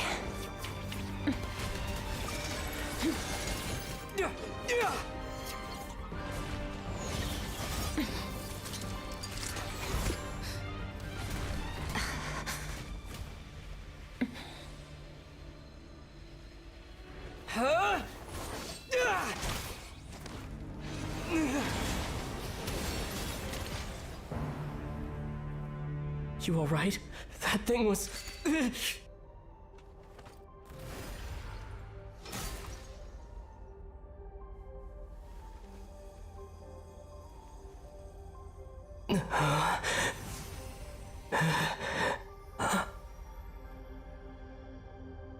There. I got it back. What? Traveler! Skirk! Okay. What happened? It looked like Skirk just got... In the Gwali Plains, you asked me why this enemy chose you as his target. Now, the answer is clear. It's not just the fact that your strength is impressive. It's also because of your ability to, as you put it, purify abyssal power, whatever that actually means. The fact is, that ability allowed him to do something that should have been completely impossible. Namely, break through my defenses and steal my power. So you were his real target? He was after you from the very beginning? Or could it be her master? No. He couldn't have known I'd come to his domain. He only stole your soul fragment because he knew the value of its power. I doubt he expected it to come in handy so soon. Call it fate, if you want. I believe that's the term they use in this world for arbitrary coincidences like this. In any case, it works to our advantage. Once I realized what he was using that power for, it gave me the chance to get back what you lost. But you... I'll cope. Well, done gorging? Good. Time to answer some questions. How did you get the power of the all-devouring narwhal? The all-devouring narwhal? Oh, of course! Paimon knew that spike thing looked familiar. It looks just like that narwhal's horn! I highly doubt you acquired that power through your own strength. Tell me I'm wrong. You're desperate enough to scour the land for god remains and whatever vestiges of power you can find. That alone proves you wouldn't be able to defeat a creature like that. Which leaves one possibility. You know my master, the Foul, Sertologi. The Foul? Who dares call him foul? Sertologi.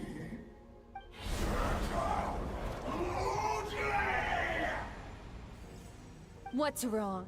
Bit off more power than you can chew? You're struggling to... What's wrong? Bit off more power than you can chew?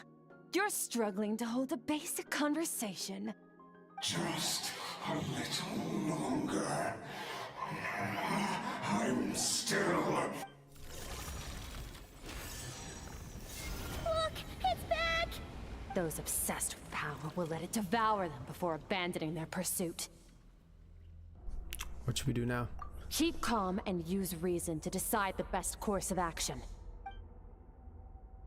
Skirk was stabbed by one of the spikes while retrieving the fragment of my soul, and in the process some of her power was stolen. The culprit is hiding somewhere beyond the fog. I have a good understanding of his attack pattern from the fight just now.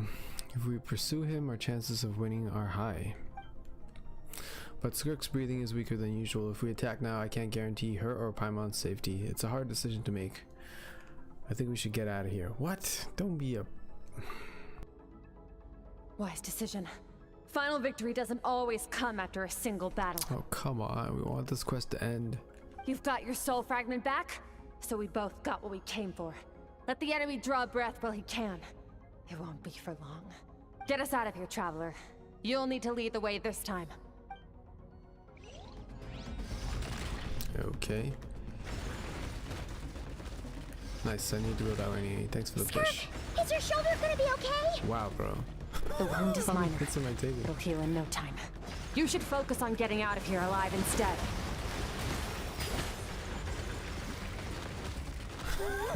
They're blowing it out. Falling spikes! Run! Just gonna casually jog, actually.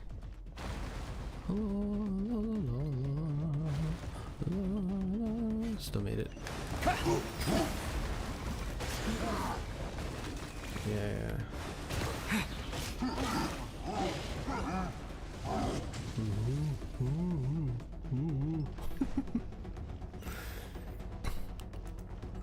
Where'd they go? Okay. Just gonna casually. Watch out! Looks like this place is about to collapse! Is it now? Whoa. So, this guy's power has something to do with the all-devouring narwhal. Did you know that all along, Skirk? I had my suspicions. That's why I decided to investigate in the first place. But suspicions only get you so far. I needed to verify it for myself. Okay. And we head out.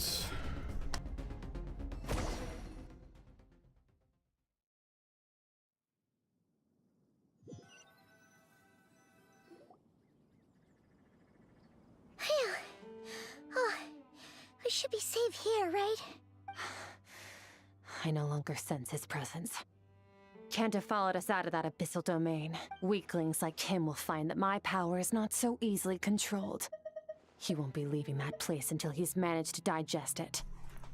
The all-devouring narwhal. With its power, he even managed to steal from you of all people. You seem surprised. I suppose that's fair. You've seen but a fraction of what that whale is capable of. That gaping maw could swallow a planet whole. It's called the all-devouring narwhal for a reason. Devouring is what it does best. It can extract power from anything, dead or alive, as long as it manages to make physical contact. Yeah. When we had our run-in with that thing, Neverlet mentioned that it has an instinct to devour. Your dragon friend recognized the nature of its abilities and used the power of Hydro to protect you. That worked because it was in a satiated state, so it was somewhat less aggressive than usual.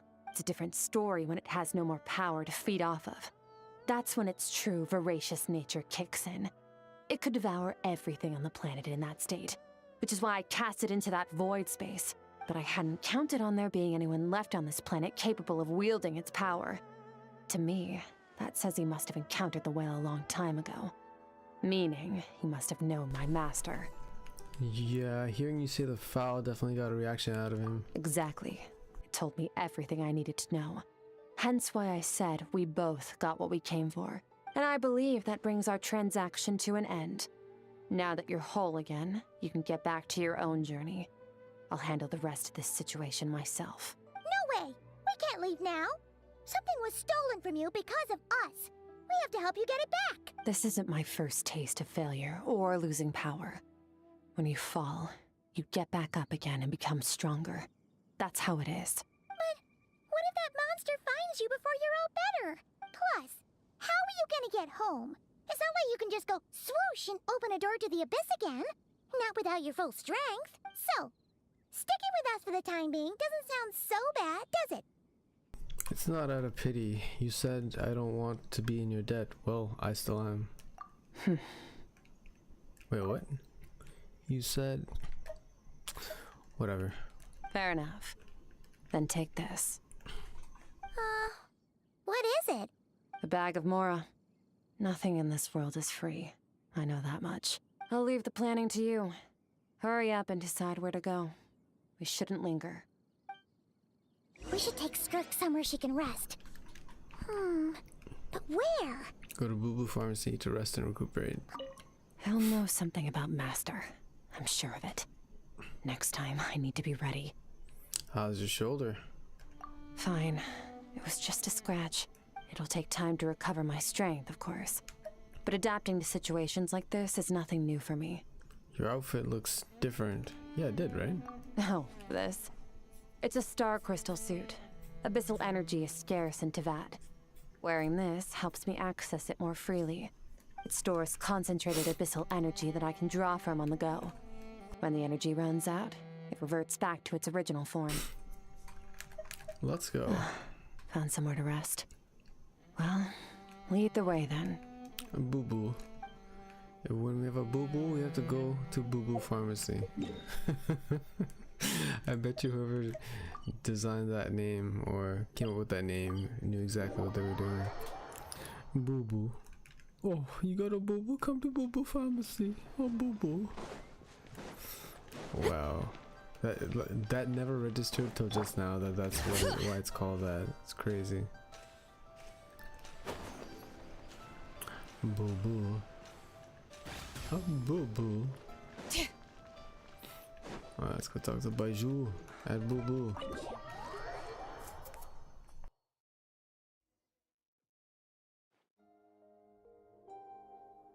Huh.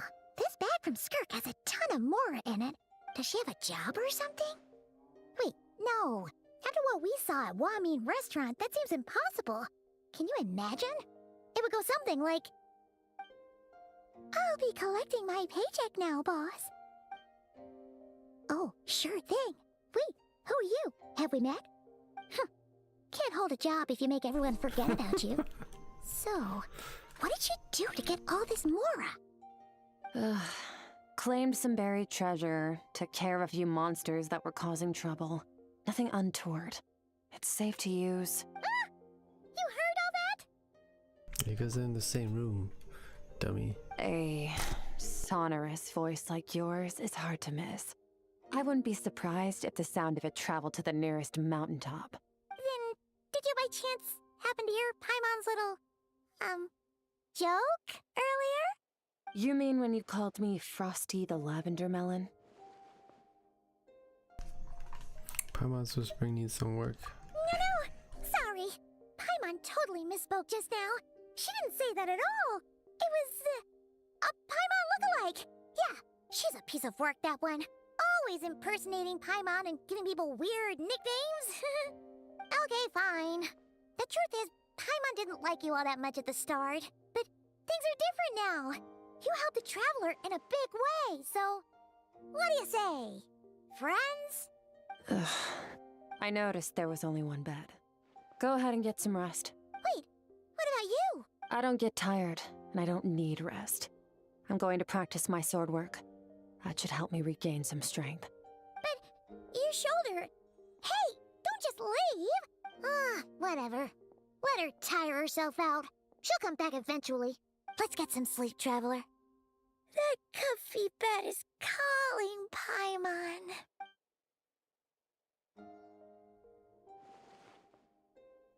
Skirk is stubborn. Even if I tried to convince her to take it easy, I doubt she'd listen. Paimon is right. Skirk will stop and take a break when she gets tired. I hope. I should just get some sleep.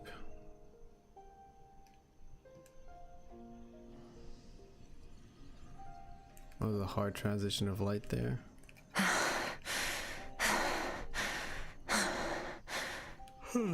Why is she sparkling?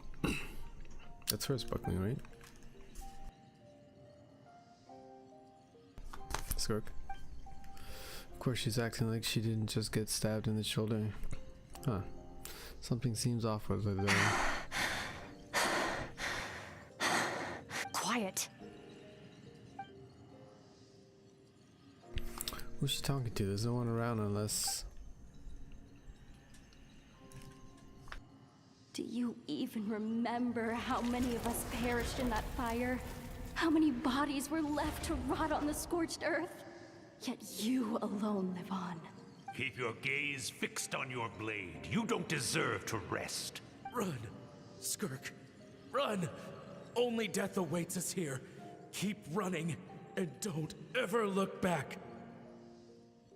This is such manufactured empathy. It's kind of annoying. Empathy, sympathy, just like why? She just like sandwiched into the story randomly and then we're supposed to care. Lame. I don't like it.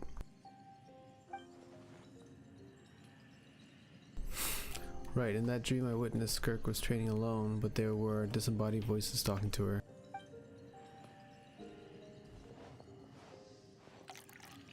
One of them mentioned a fire. I wonder what happened exactly. If only she could just talk to us.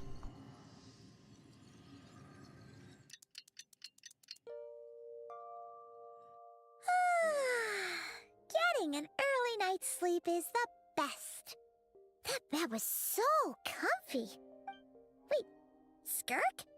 Have you been sitting out here the whole night? The bed's all yours if you want it. Recovered all your strength yet? About 60%. Maybe 70. Whoa! Paimon thought it would take at least a couple of days. That was fast.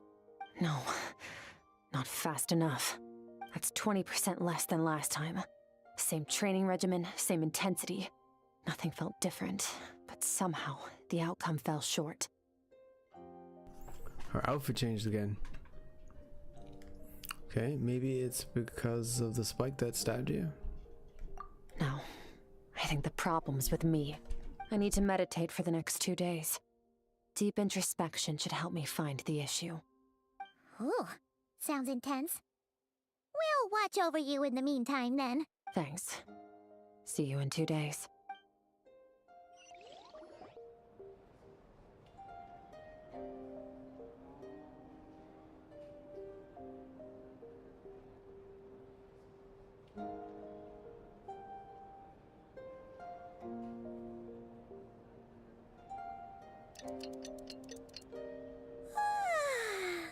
Morning! Skirk is still meditating, huh?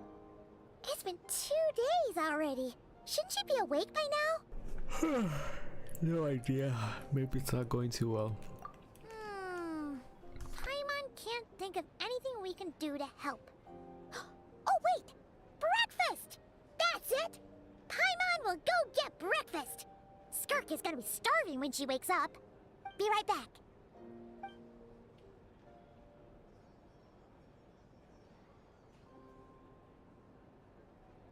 Skirk looks so serene, almost like she really fell asleep. Or she really is asleep?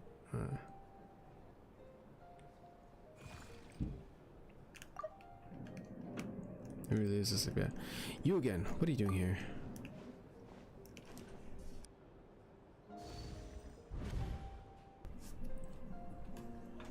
Oh, it's probably the remainder of her childhood. That's probably what that is. A manifestation. Her, in quotes, as was mentioned earlier by Clee's mom. Clee's mom, yeah. This place feels familiar, but where am I exactly? There are towering cliffs, withered trees, and strange rivers flowing from the horizon all the way here, but it's broken up several times along the way with a waterfall at each break point. On closer inspection, the color of the water is changing. The closer I get to the lower portion, the darker it becomes, almost as if... Did you bring me here? Then that must mean this is... That's right. This is Skirk's inner world. Think of it as the threshold between the soul and dreams. This isn't your first time here, but what you remember is probably a space covered in darkness. I only managed to illuminate a small portion for you back then. So you can speak? Actually, it's my first time talking to someone like this. I only managed to break free and bring you here because the injury weakened her power. I guess that's why I can speak again, too. Call it fate, if you want. I think that's the word they use in this world for lucky coincidences like this, right? Now, before I take you to her, I gotta ask. You're the first outside visitor to ever come here, so what's your impression of this place? What is that river? Why are there so many cliffs and waterfalls? Oh, you noticed. This river represents Skirk's strength. Strength accumulates over time. It is the summation of a person's lived experience. So this river is where all the fragments of Skirk's life should converge into a single stream of memories and emotions, flowing forward as one. But as you can see, this river has been severed numerous times. It's because Skirk doesn't like who she was in the past, when all she sees reflected in the river is a disgraceful shadow of who she was. She cuts through water and rock with the sword of reason, severs her connection with the past, and begins anew. Wait, that reminds me of something. You must learn to shut out all the pointless emotion. Crush the self that makes you weak, and become master over your physical form. This isn't my first taste of failure or losing power. When you fall, you get back up again and become stronger. That's how it is. I see. So it was Sertologi who taught Skirk to replace all emotion with reason. and no. I don't have a replacement for that word. Okay, never mind. And since then, it's been a constant process of abandoning, refuting, and erasing her past self. I suppose that's the secret to her strength. But it's such a sad thing to think about. What has she been through? Why does it have to be this way? The answer to one mystery invites another question, I see. Let's follow the river upstream. There among the cliffs, among the memories etched into her heart, lies the truth of it all. Soon, you'll understand everything. Why does it feel like we're not even 2/3 done in this? I just want it to be done, Holmes. Touch.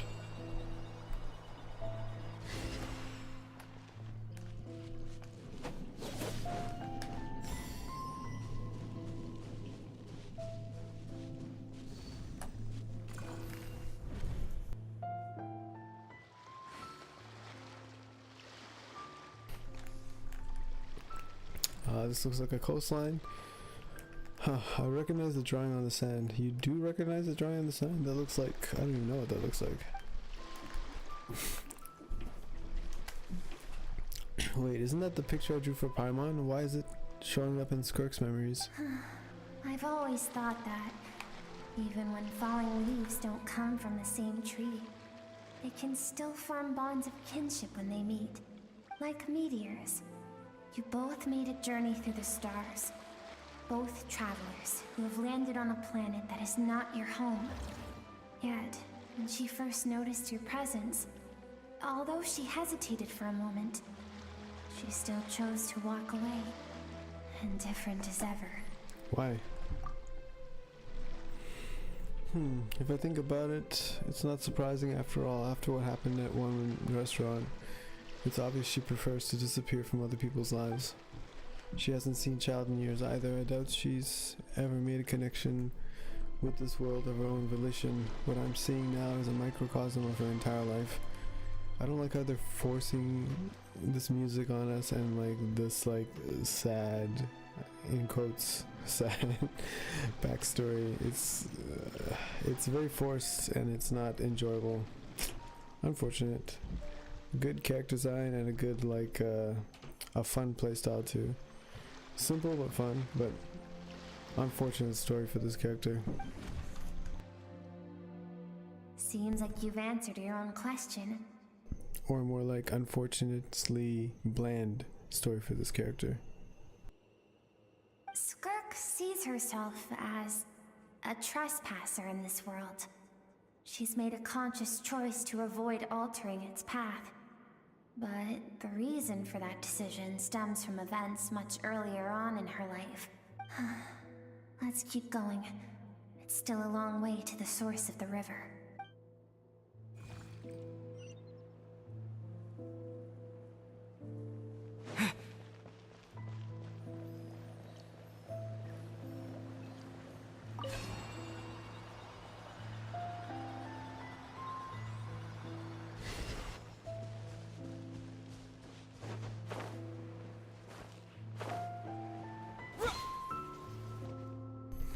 Yeah, I wanted to see if there was an option to hop across those rocks. Let's try it again. We can do it. We can totally do it. Yes, we can. Okay, here we go. Last one. Come on, baby. No! Yeah. Okay, looks like we have to take that other portal thing. Literally no point to this thing, but whatever.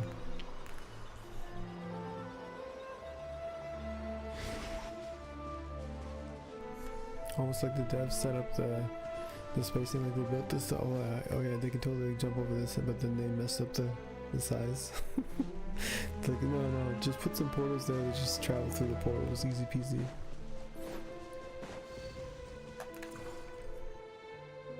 You now have what it takes to wield immense power. From this day forth, I shall teach you no more. No one can become a worthy warrior through imitation alone. I have given you fangs and claws. Now, you must learn to hunt. You wish me to travel the world beyond on my own, Master? Indeed. Make new friends. Embark on your own journey. And piece together a new future from the shattered remnants of your past. We will still have contact through the Abyss. But know this. One day, I will take the life you worked so hard to rebuild and reduce it to ashes. Just like the fire that haunts your mind.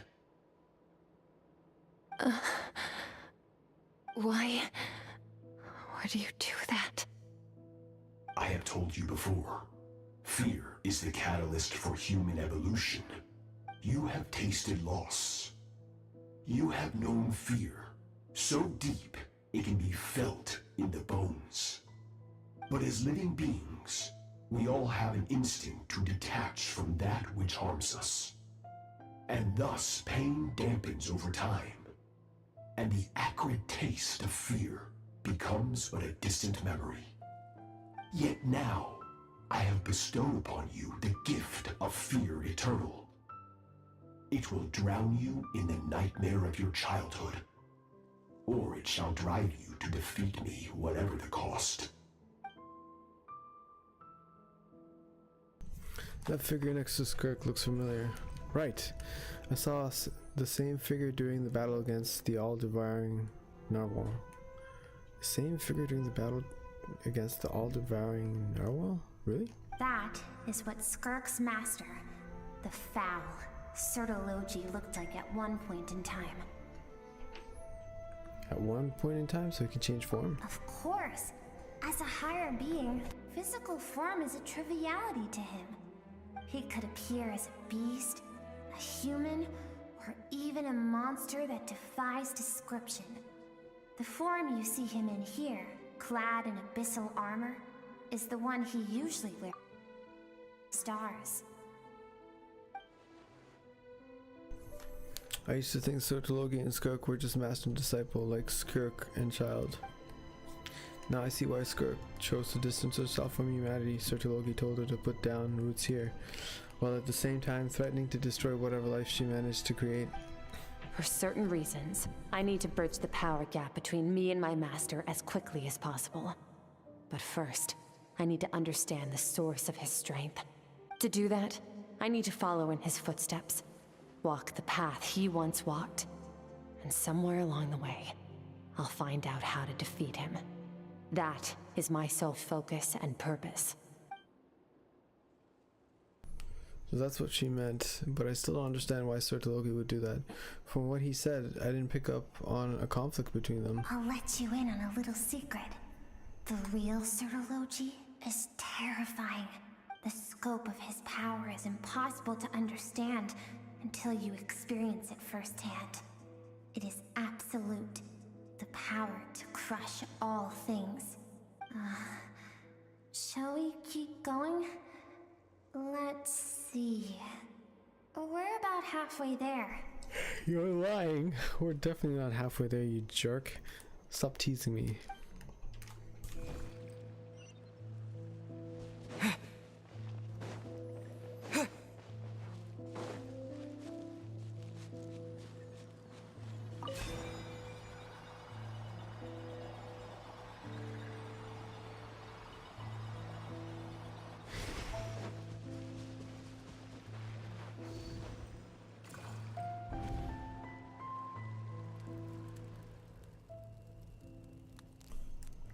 This must be Skirk when she was a kid. We've made it quite a ways already. This is Skirk, when she first began training under Sertologi. I have set your broken wrist. Tomorrow, you're to train twice as hard. No tears this time. Good. Attempting to garner sympathy through tears is a habit of the weak. A pitiful, useless ploy. Can I ask a question, Master? Why did you save me? I keep thinking. Maybe it would be better if I had died. I wouldn't be haunted by that fire all the time. I wouldn't have to go on like this. I saved you because I have a plan for you. It has been too long since I fought a battle that demanded my full strength, and I hunger for it. Every so-called genius and prodigy I have faced has crumbled like sand underfoot. Before me, even fate bends the knee. So, I will teach you everything I know. Train you by whatever means necessary, in the hope that one day, you might surprise me. But I don't want to draw my sword against you, Master. What you want matters little. Among the boundless sea of stars, the cries of the weak are but faint murmurs that disappear into the void. You of all people know that well. Yes, Master. From that day forward, all she knew was grueling training, emptiness, and fatigue. After some time, her talent bloomed, and she gained control over her emotions, like her master. How should I put it? It was not that human emotion disappeared from her heart, but that reason came to dictate all she was allowed to feel. I suppose it was at this point that she became the Skirk you know today. So Surtalogi saves Skirk from a disaster when she was a child and never even tried to hide his ulterior motive. I suppose that leaves one final mystery. What really happened with the disaster back then? Surtalogi's final words to Skirk were cold and cruel, but Skirk's reaction made it seem like it was a truth she knew all too well. I have a feeling it all comes back to what happened back then. We're nearly there. I almost don't want to reach the end. Well, shall we? This is the final stretch.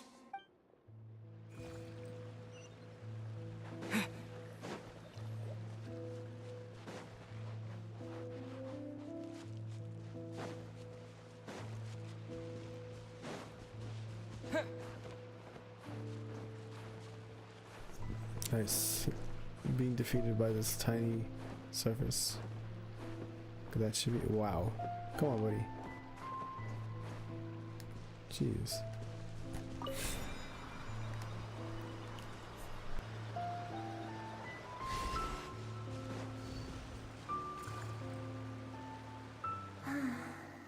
These are Skirk's happiest memories. What a simple and carefree time it was. Wisps of clouds dotted the sky. The sun bathed everything in golden light. And when song filled the air, not even the shyest of flowers could resist swaying along. This is Skirk's homeland. She was so curious about everything as a child, always skipping school to go exploring instead. There was so much to discover. The treasures at the bottom of the sea, the secrets beyond the stars, and that merchant ship packed with adults wearing those strange clothes. Yes, the ship. That was the beginning of the end.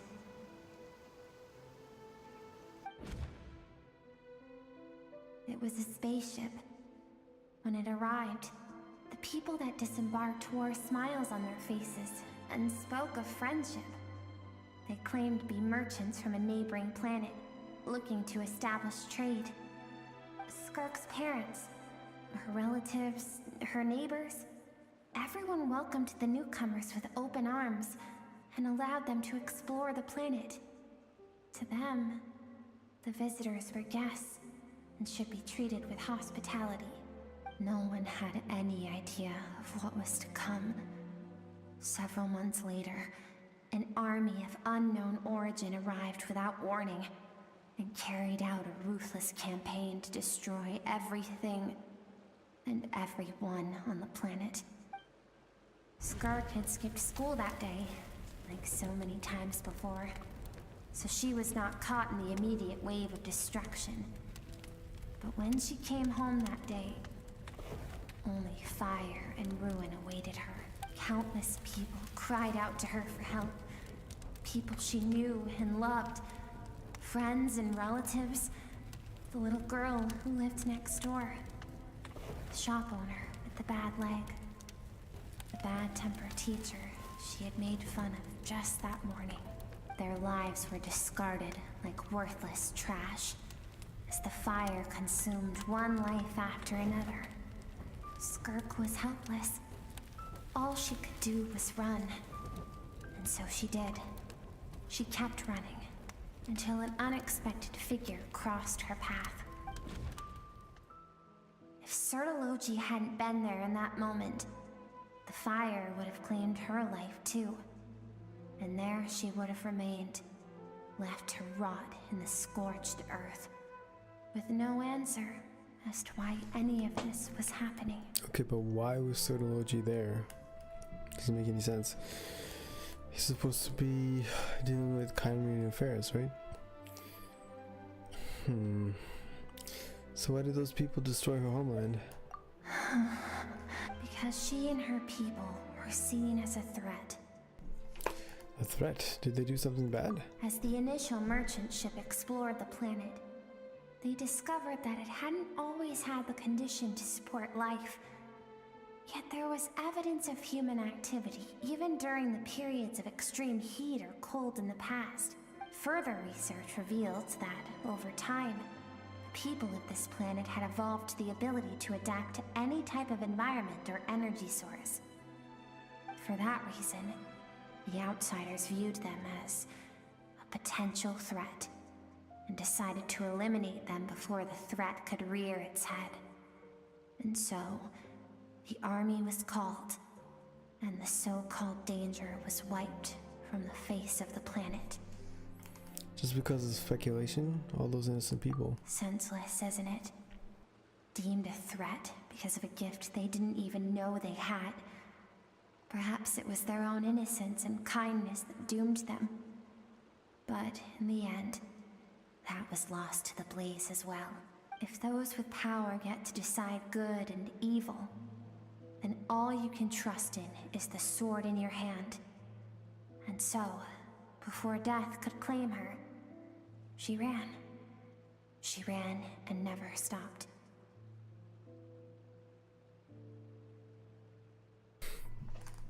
And I see why Sertology's threat is such a terrifying prospect for her, and I see why she distances herself from the world. No one wants to relive their most painful moments.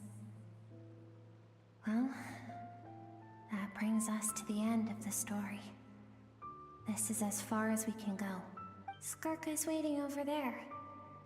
For both of us. Let's go to her. It's time to fulfill my purpose. And my greatest wish over all these years.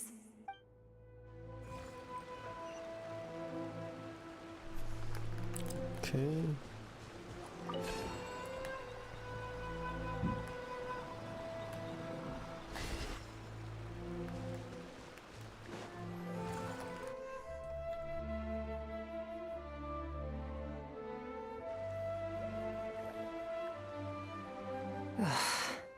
So all this, just so you could bring him here.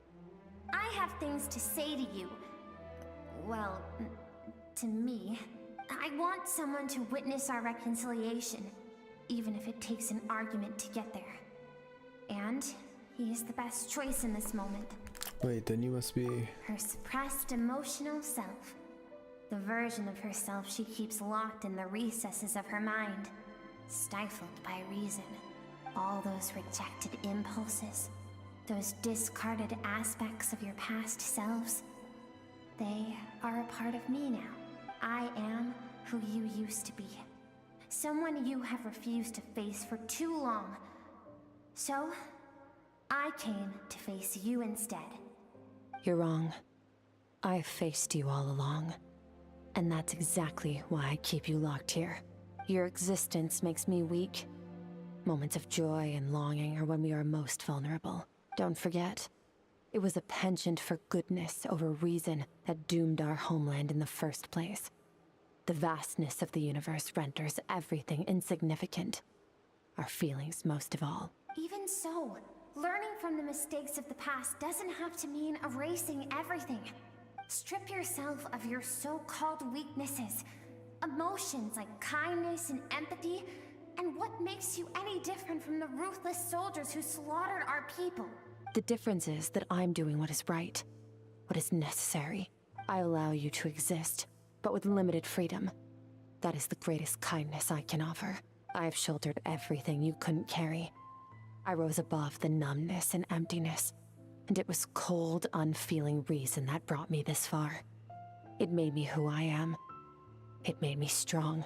That is the problem. I want to shoulder those things together. On the grand scale of the entire universe, maybe our feelings are vanishingly small, but why should that mean they don't matter? Emotion gives warmth to the cold expanse of space. It gives meaning to the world around us. Think back to those nights of gazing at the stars, those afternoons of exploring the unknown. Think back and let them grant you peace. A brief respite from the pressure you put on yourself. That isn't what we need. It's exactly what we need. Aren't you curious about why recovering your strength has taken longer than normal this time? Finally, you get to the important part. That is the only answer I came here to find. Then look around. Look at your inner world. You cast aside your dreams and curiosity, and in doing so, you lost your original motivation. You severed all connection to who you used to be, so you can no longer draw strength from your past. Now, the only things driving you forward are fear and survivor's guilt. But these cannot take you far enough. And so, this river, the source of your strength, grows more polluted by the day. And do you think that means I should seek help from a weak little thing like you? Your emotional self isn't weak. The fact that she transcended time and broke free from her constraints to come and face you. Even she was surprised by his voice line. Thank you for saying that. I knew bringing you here would be the right choice. To be honest, I'm not here to argue with you. This isn't about who's right or wrong. And in fact, I agree that in order to make it through the wake of that tragedy, we had to distance ourselves from the pain through reason over emotion. But what is right at one point in time isn't always right forever. I know you will never forget that fire. I know the fact that you were the sole survivor fills you with guilt. And I know that among the voices that haunt you, mine is there too. Because deep down, you know that you didn't turn out to be the person you wanted to be. All those unfulfilled hopes are like knives to the heart. And I don't want you to hurt anymore.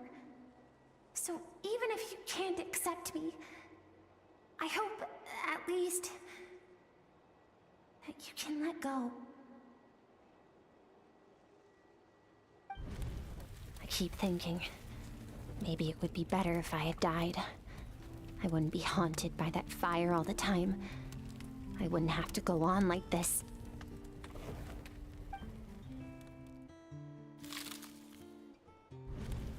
Your dad and I, we're not afraid to stare death in the face, but we need you to survive.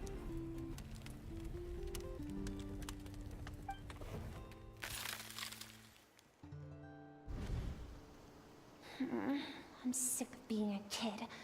There's so many amazing things out there, and I'm ready to see them all.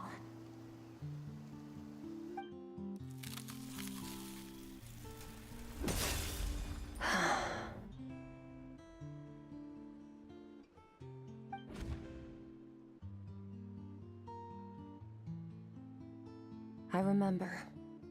There was a song Mom and Dad always sang when we went out to fetch water.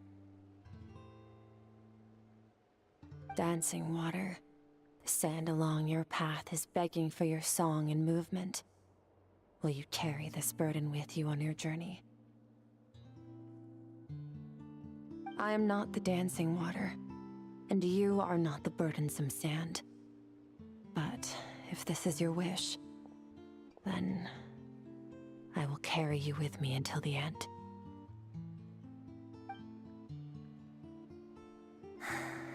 Thank you. I should be thanking you.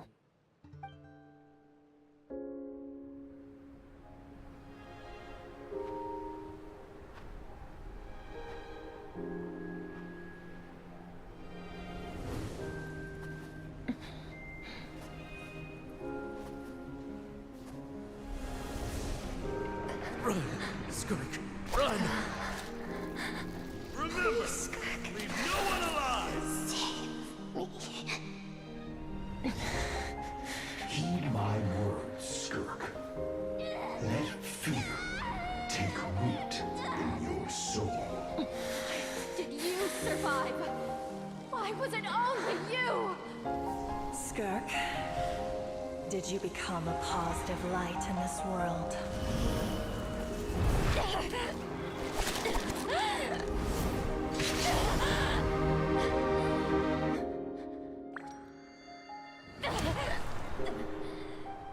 Hey, this doesn't have to be the end.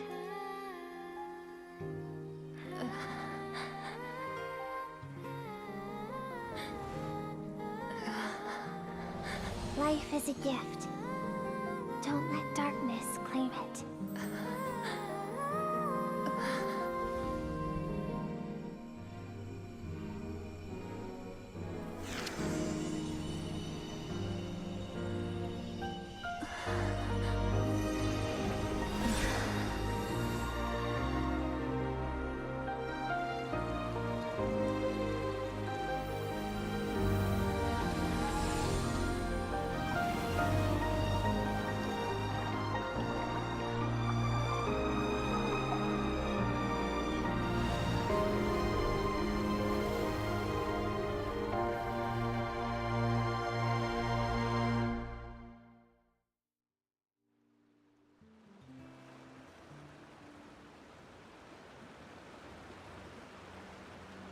So, you saw my memories then?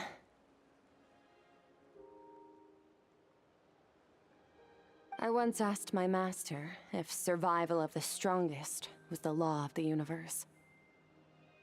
He said no, but in a world without order, those with no moral boundaries tend to be the ones who survive. That's true. That isn't true strength. Power is not a substitute for doing what is right. That's why, after hearing his answer, an idea came to mind. An idea that, one day, I would create a new world order. One in which there would never be another tragedy like that fire. One in which power was not the law of the land. But that means I must defeat him. Because my master, Sertologi, is, at the core, a defier of all rules and order. Sounds like you have your work cut out for you. Yes. And not just because of the gap in our abilities, but also because I have no reason to see him as an enemy. Although his decision to train me was not made out of kindness, he did everything a master should. He saved my life, taught me the sword and the principles of strength. And for that, I respect him. But he intends to face you in battle one day. I know. And it's not something I want. But Master never goes back on his word. I have to treat everything he says as a promise. He's no longer into that. But he sends me messages through the abyss every now and then. Most of them are simple greetings, or an answer to one of my questions. Every time I hear from him, my heart skips a beat. And I wonder if this is the moment where he'll finally appear before me and tear down everything I've built to pieces. Maybe that means I do live in eternal fear, just like he said. Yes, I respect him, but I'm also afraid of him. And for that reason, the pursuit of strength consumes every moment of my life. I don't know what Master has planned, but I have to be ready. If he does attack you one day, I'll help you. Help me? Why? This isn't your fight. Because if we want to build the world we both want to see, everyone has to be willing to fight for it. If we all do our part, we can make the entire universe a kinder place.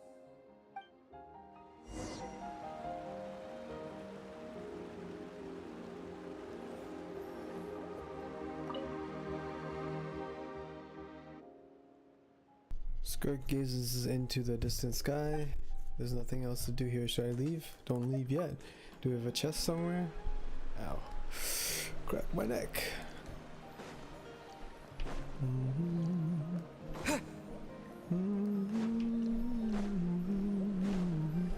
Yeah, I wasn't expecting to on that, but it started, so I just decided to finish it. Wow, there's a box. I want to explore this space. Why would you even ask me if I had a choice to leave if there's literally nothing else to do here? That's so stupid. Or maybe they're like, oh, do you want to take some screenshots with Skirk in you? You know what? That sounds like a plan. Let's try that. Alright, we're staying this way. Okay, just gonna like... Okay, I feel like he was on this side. Just go. Okay, cool. And... Oh, what? Let me use the photo mode. I'm not trying to leave. Wow. So there's literally no point to this then. No photo mode doing this? That's dumb. Yeah, leave.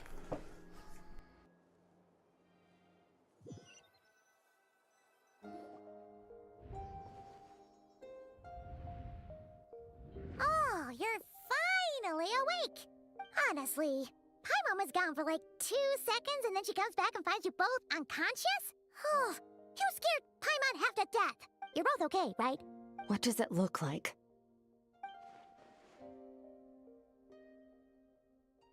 Looks like you're stronger than ever. Only water from the source can cleanse the rot and filth that flows from the past into the future. I taught you to incorporate the experiences from your journey into how you fight.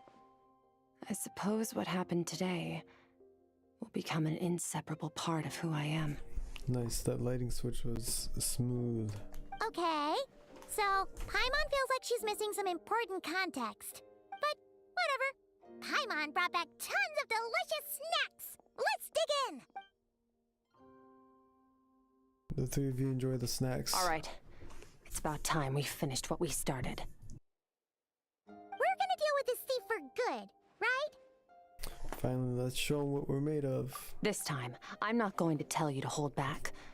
But having digested even more power in the meantime, he's going to be tougher than before. The good news is, we have no reason to pull our punches this time. So, let's go.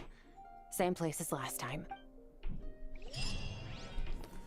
You're not gonna automatically take me there. I actually have to walk out of here. That's awful.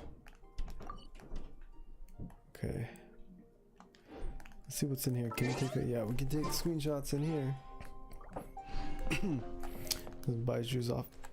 Wait, does he wash his face? That is immersive. Okay. Interesting, yeah, no shower, so washes up here and then he goes to the bathhouse if he's gonna take a bath. Interesting, Baiju. I can sit here, okay. Get up.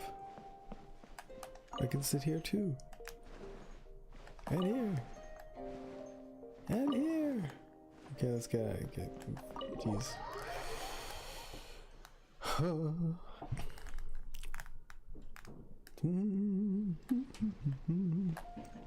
Oh, you can just enter anytime? Sweet.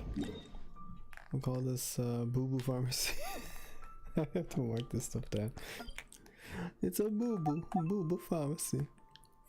Okay, Boo Boo. Boo Boo. Okay. And then, okay, can find pharmacy on there too. Oh, whoops. Whoops. Uh-oh, I'm gonna have to sneeze in a second. Gotta mute my...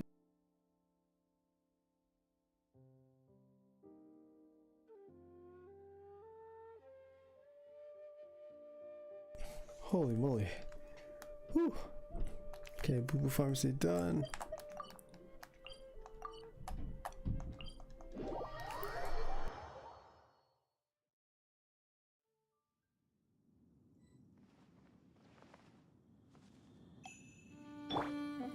Bring it!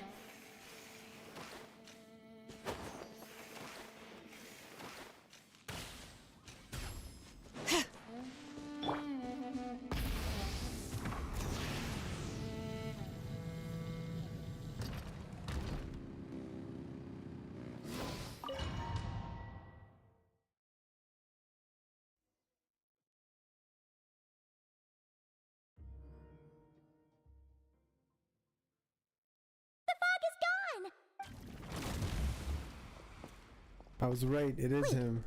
Isn't that the form the all-devouring narwhal changed into? How come he knows that, too? Oh, but they never told us that was the Fowl's form. In the boss fight that does happen, but they never told us it was the Fowl's form. They just like didn't even talk about that. So now we know we're fighting like the form of the Fowl. Interesting. Or Sortologi. That's Skirk's master. That's what the Fowl used to look like. Really? So, you're telling Paimon that giant whale and this guy can both turn into the Fowl? How does that work? It's a subconscious instinct. Any intelligent being who longs for his level of strength is bound to mimic his appearance. It's a natural response after encountering someone as powerful as Master.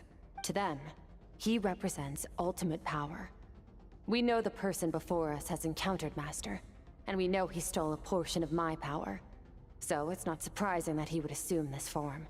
Okay. Oh, the closer Paimon looks, the more intimidating it gets.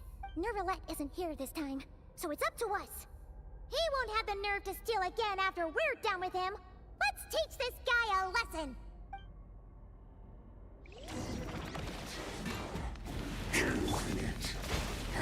Wipe out! Paradigm shift! Search! Haven't forgotten your training, I hope.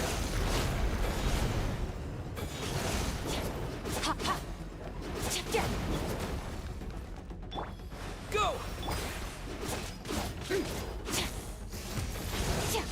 Mine to wield.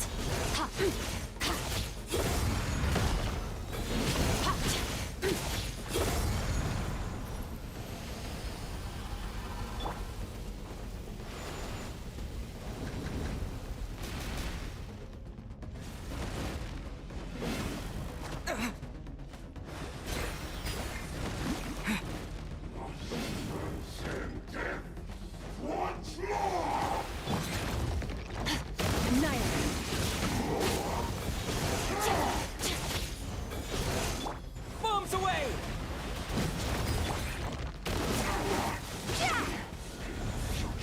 Beyond this world.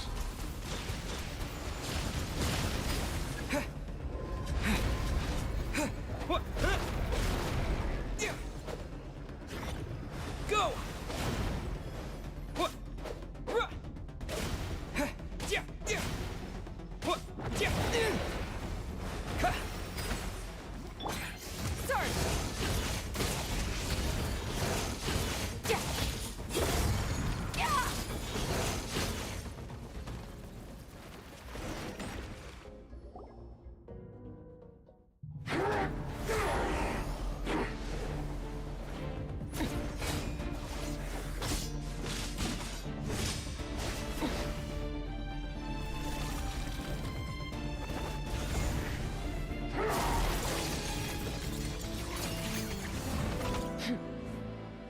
Haven't had enough of my power.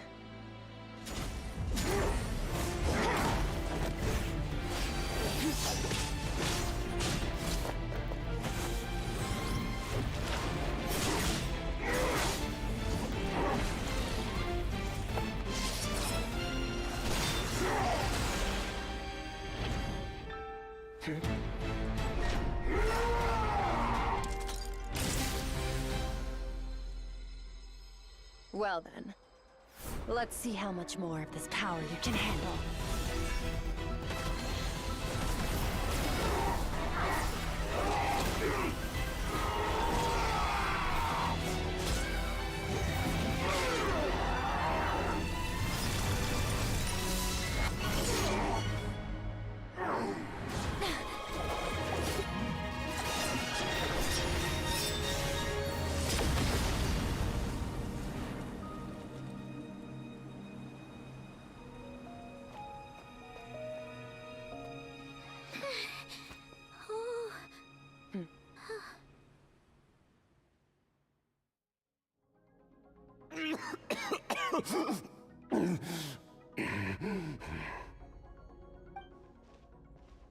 Well, have you come to your senses? You saw that my body was at its limit. So, you deliberately channeled your power into me, knowing that it would destroy my shell from within. Such power, such keen battle instincts. So, you must be... Skirk, Sertologi's disciple.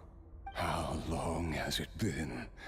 How long has he been away from Tevat? Hundreds of years. Hundreds? Sorry. It's a lot to take in. I should introduce myself. I am Skofnungar, a friend of your master and one of his followers.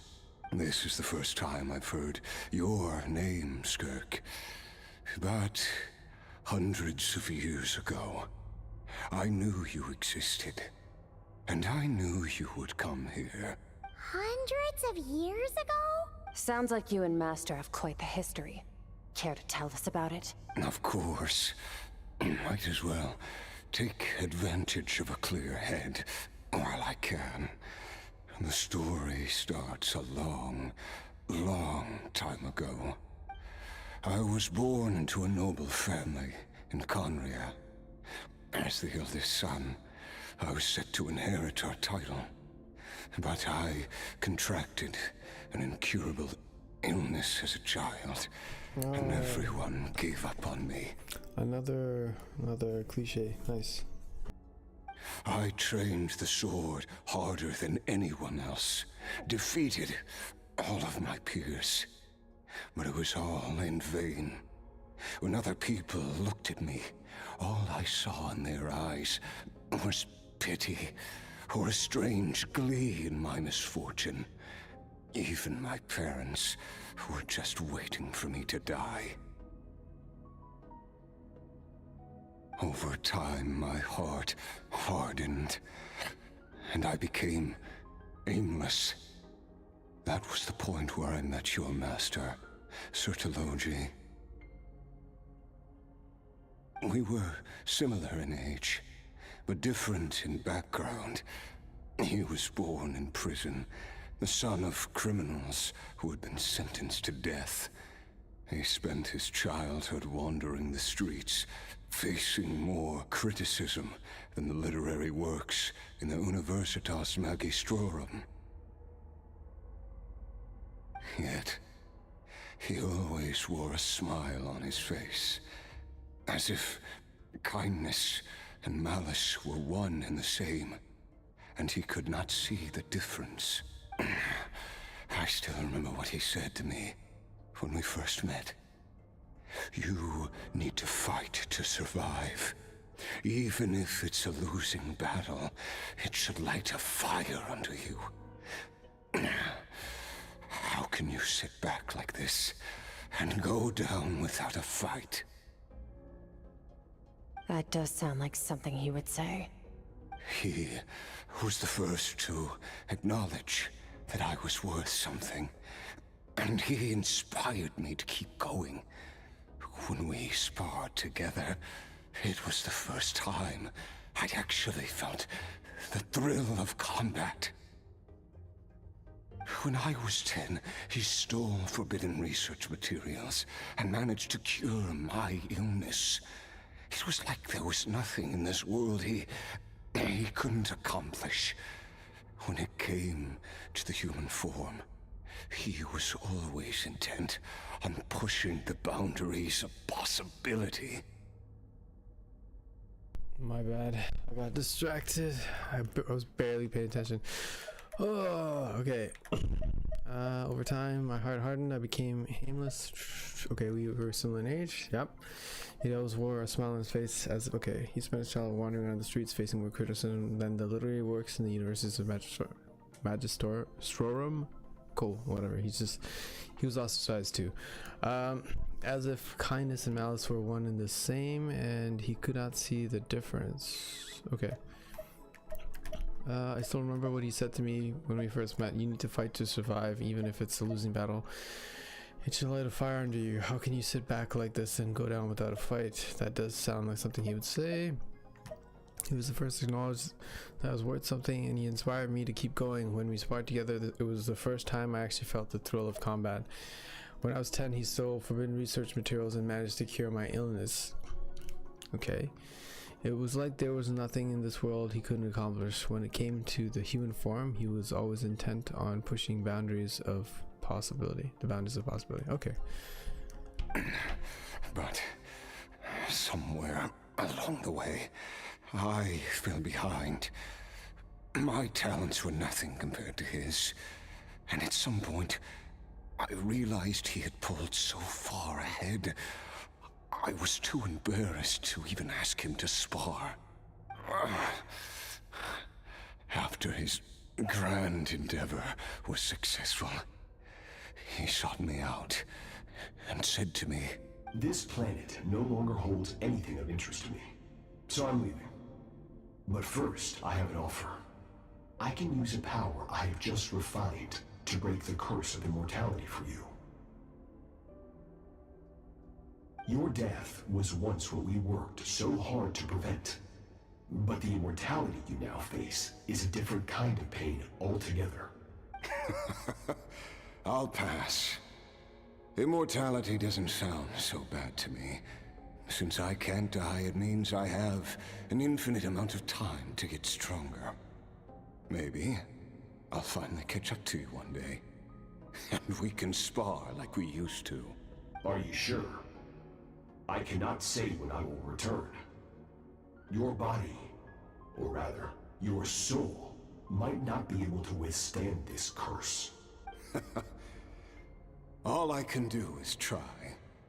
After all, a wise man once told me, people need to fight for their own survival. Wise indeed. Nevertheless, if you grow weary of the pain of immortality, and wish to experience a good sparring match before you wither away, seek out my disciple. Disciple? Never thought I'd hear that word coming from you. Nor I.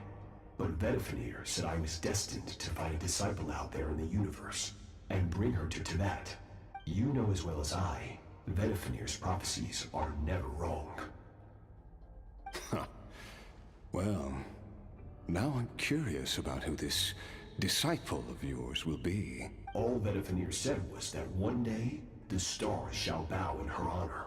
Sounds pretty impressive. Of course.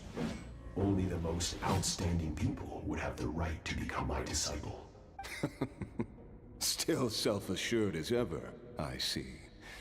But you're not wrong. I'll be leaving then. Oh, and if you are serious about getting stronger, I left you a little gift in the primordial sea.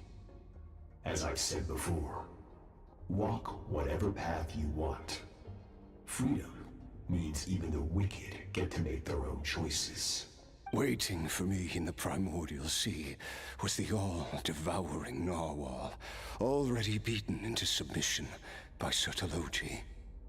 In its weakened state, I was able to cut off part of its flesh and sew it into my own heart. Your heart? That sounds like torture. How did you even survive that? Because, of course, I bear the curse of immortality. So, you used the curse to turn yourself into... Sorry. Why does he have such a dumb question? Obviously, yeah. Oh my gosh. So, you used the curse to turn yourself into a vessel for power. Even with that whale's ability, devouring power like that is not something the human body can withstand. With your body and soul constantly at the breaking point, it was the curse of immortality that sustained you, but that is not the path to strength. You have to pour your heart into it, work for it, dream of it. Instead, you stole something that didn't belong to you, and it backfired. You're right. I should have known better, but I had already pushed myself to my limits, and he was still miles ahead of me. So I had to take a leap of faith. I miss your master. I miss the days when we were all together, troublemakers without a home. I don't regret the choice I made. But if you'll allow it, I do want to apologize. To both of you. After the beating we just gave you, I think we can call it even. You're an interesting one as well. Sertologi's disciple. That's a lot to live up to. It can't have been an easy experience. I know what he's like. He rules with an iron fist, using despair and fear to force you to catch up to him. All the while, standing ever out of reach. We're like mountain climbers in the dark, never knowing how much higher we have to climb, or when we will see the sun again. True. But I made up my mind long ago. No matter how dark it gets, I will not give in to despair. I will overcome it. Besides, after hearing your story, I suspect what Master really wants is not a battle that demands his full strength, but rather a defeat without regrets. Oh? Since you're his friend, you must have some things in common. The first time we came here, when you stabbed me through the fog and stole my power, I felt no emotion coming from that spike. But when you had to devote all your strength fighting me just now, I could feel joy and passion emanating from your blade. It was the joy of a researcher discovering the truth of the world. The joy of an artist uncovering a temple of wonders. Interesting. I'm certain I didn't express those emotions outright.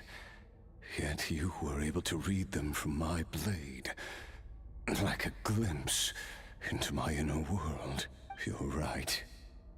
That battle brought me an unbridled sense of joy.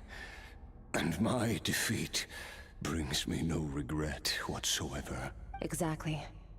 I think Master also craves a battle like that. One where his opponent forces him to use all his strength, unlock the extent of his potential, and transcend his own limits. A battle to end all battles. After which, all can come to an end. Including, perhaps, his life. For that very reason, good and evil are meaningless to him. He has one purpose, one goal. To complete himself. It's one of the secrets to his strength. Perhaps you're right. Perhaps that is his goal. What a battle that would be. Oh, to witness such a... Are you okay? Too many different kinds of power are surging through my body. The curse of immortality allows it all to coexist, but it does not remove the pain. I won't be able to hold on to my sanity for much longer. What a shame. I would have loved to witness that battle. Sertologi once offered to free me from this curse. Now, I must ask that of you, Skirk. Can you release me from the pain? I can, but not through death, if that's what you were hoping for. It's not a suitable punishment for your crime. As an alternative, I can take your consciousness, along with all the power you've consumed, and smash it to pieces. The impurities will dissipate, and under the curse of immortality, Your mind and body will regenerate. When that process is complete, you will be back to who you were before, no longer tortured by powers you can't control. But it will be a time-consuming and painful process. The decision is yours to make. I accept. And who knows? Perhaps I'll wake up in time to witness your great battle with Sortologi. I have faith that you'll be able to stand against him one day. Though I know it'll be a long and arduous road if we are climbers in the dark. It appears the dawn has finally broken for me. But your ascent continues. Okay.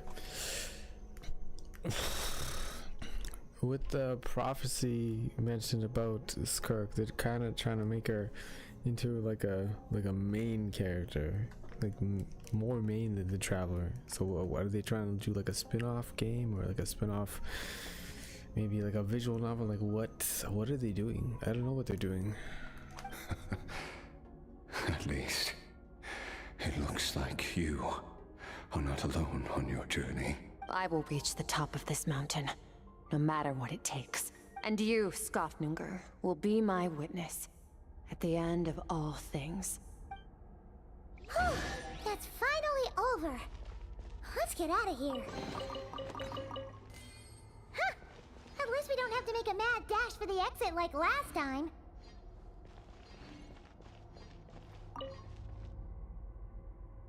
Skirk gazes into the distant sky. There's nothing else to do here. Should I leave? Leave. Not like I can use my photo mode. There's literally nothing to do there. We did it! It's only been a few days, but it feels like forever. Once again, we've proved there's nothing we can't overcome. Also, We're I just feel like that awesome. Also, it felt like she kept changing her outfit, even during that last cutscene. I didn't even break a sweat. Wow, you sound even more confident than usual. Guess you really have become stronger. Today sure went by fast. It's night already. Oh wait, that reminds Paimon. The stars you mentioned, the ones that died out, are they back now? Yes. The power Skofnunger stole has been returned. So, the stars have regained their light. Great! Huh, it's crazy that you even noticed their light was gone. There are so many stars in the sky. If a few disappeared, Paimon definitely wouldn't be able to tell. I suppose it's because I have gazed upon this sky for centuries. The false stars, hanging in the meticulously planned sky, glittering with rotten light. Whoa, that was dark. False stars, meticulously planned, glittering with rotten light. It's not real. And yet, it is for that very reason that I can look upon it and enjoy the momentary peace it brings. It's beautiful, I agree. I'd like to see what it's like up there. Even the most beautiful of bubbles has to burst. We will return to the real universe one day, whether of our own volition or not. Hang on, are they trying to say they're trapped here? Time marches ever forward. Even the innocent and naive will taste life's bitterness. Yet through hardship, we grow until we learn to seize the sands of time for ourselves and uncover our true strength. Though we gaze upon a false sky, its vastness and majesty is palpable. One can only wonder, what is it going to take for kindness to reign supreme in the vast expanse of the universe? Ugh, this is all going over Paimon's head. But if she knows one thing, it's that the Traveler always finds a way. Ever since we met, he has filled Paimon's days with happiness. No matter how tough things get, he always finds a way to make it better. If it's too big a job for one person, then we'll do it with two. And if two's still not enough, then three. We've met so many amazing friends and accomplished so many amazing things. I don't care. As long as we don't give up, We can make any wish come true. They keep repeating these same lines in every quest. We've come across so many amazing friends. I suppose when it comes to you, anything is possible. Well, I should be going. Now that my power is no longer isolated from my emotions, I need more practice to get used to it. When will we meet again? I suppose fate will decide. Maybe we'll bump into each other on the street. Or maybe we'll reunite on a different planet entirely. Regardless, reunions and partings are but passing moments. More than anything, I hope that at the end of this journey, wherever it takes us, we stand in a world reborn. One without war, pain, or forced partings. One where new life can bloom, even where there was once nothing but scorched earth. For this, we must all work to become stronger. Of course, Master. If that's what you want to call me, I won't object. Goodbye. Bye!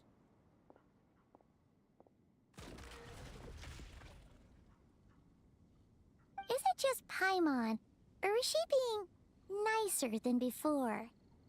We definitely count as friends after all that, don't you think? Hey, what do you think about camping here tonight? There's nothing quite like sleeping under the stars. Come tomorrow, we can continue our journey. Oh, and since Paimon treated you to that super nice meal at Wanmin Restaurant, it's about time you returned the favor.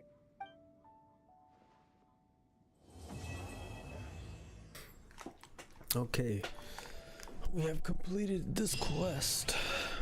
Fantastic. Dreamer Remnant. What? And a guitar. What? Is that a... Stop. Okay, there's a teapot model, but is there also an instrument? Do we get a guitar? Yo, what? Give me the guitar right now. Where is it? Oh ho ho ho. Stop. Yes. Chord must specifically play chords on the lingering euphonia. Got it. Wow, that sounds awesome. It looks like a uke, but it sounds like a guitar. Very nice. Lingering euphonia. Okay, right. That's fantastic. What else do we have that she gave us? Alright, just now I pulled out my seed box. Put that baby back on there. Okay. Set gift box? Okay, gal, I don't know. What was it that she just gave a shepherd to the magic bottle? Utuk Farena? No. This one, Sit Lolly's handkerchief. Oh yeah, house key. Dreamer Remnant, okay. An abyss crystal gift from Skirk to you when worn. It can be used in your sleep to dream mirror with her. To find the culprit, Skirk infiltrated your dreams while you witness the memories deep within her heart. Use this crystal once more to revisit certain scenes of what happened back then. Stop. Are you serious? Oh, okay, just that. I thought it was like gonna actually offer us cutscene replayability. No. That'll be way too nice of them. Alright, did I finish my dailies? Wait, what can I make my okay, it looks like I make it now. Should we end it with that? Yeah, we'll end up with this temple. Okay, here we go. For Colombina, come home.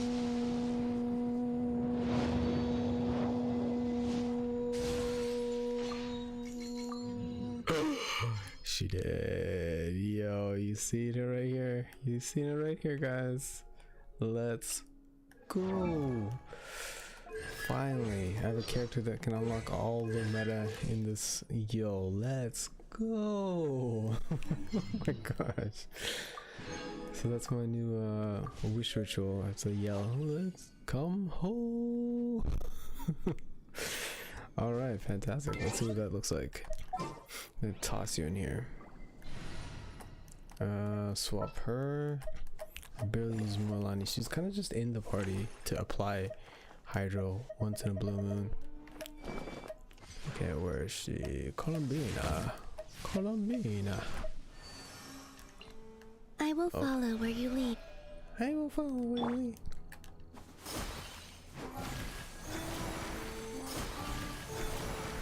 Oh, she's singing around. Does she just float around the whole time? Yeah, she does. A floaty floaty. A floaty floaty. Alright. That's a great end to this one. Anyway, thanks for watching. Till next time. Actually, next time, what are we doing next time? Okay, we need another. Okay, we had to do this one, which is. I don't know who this is. Anyway, till next time.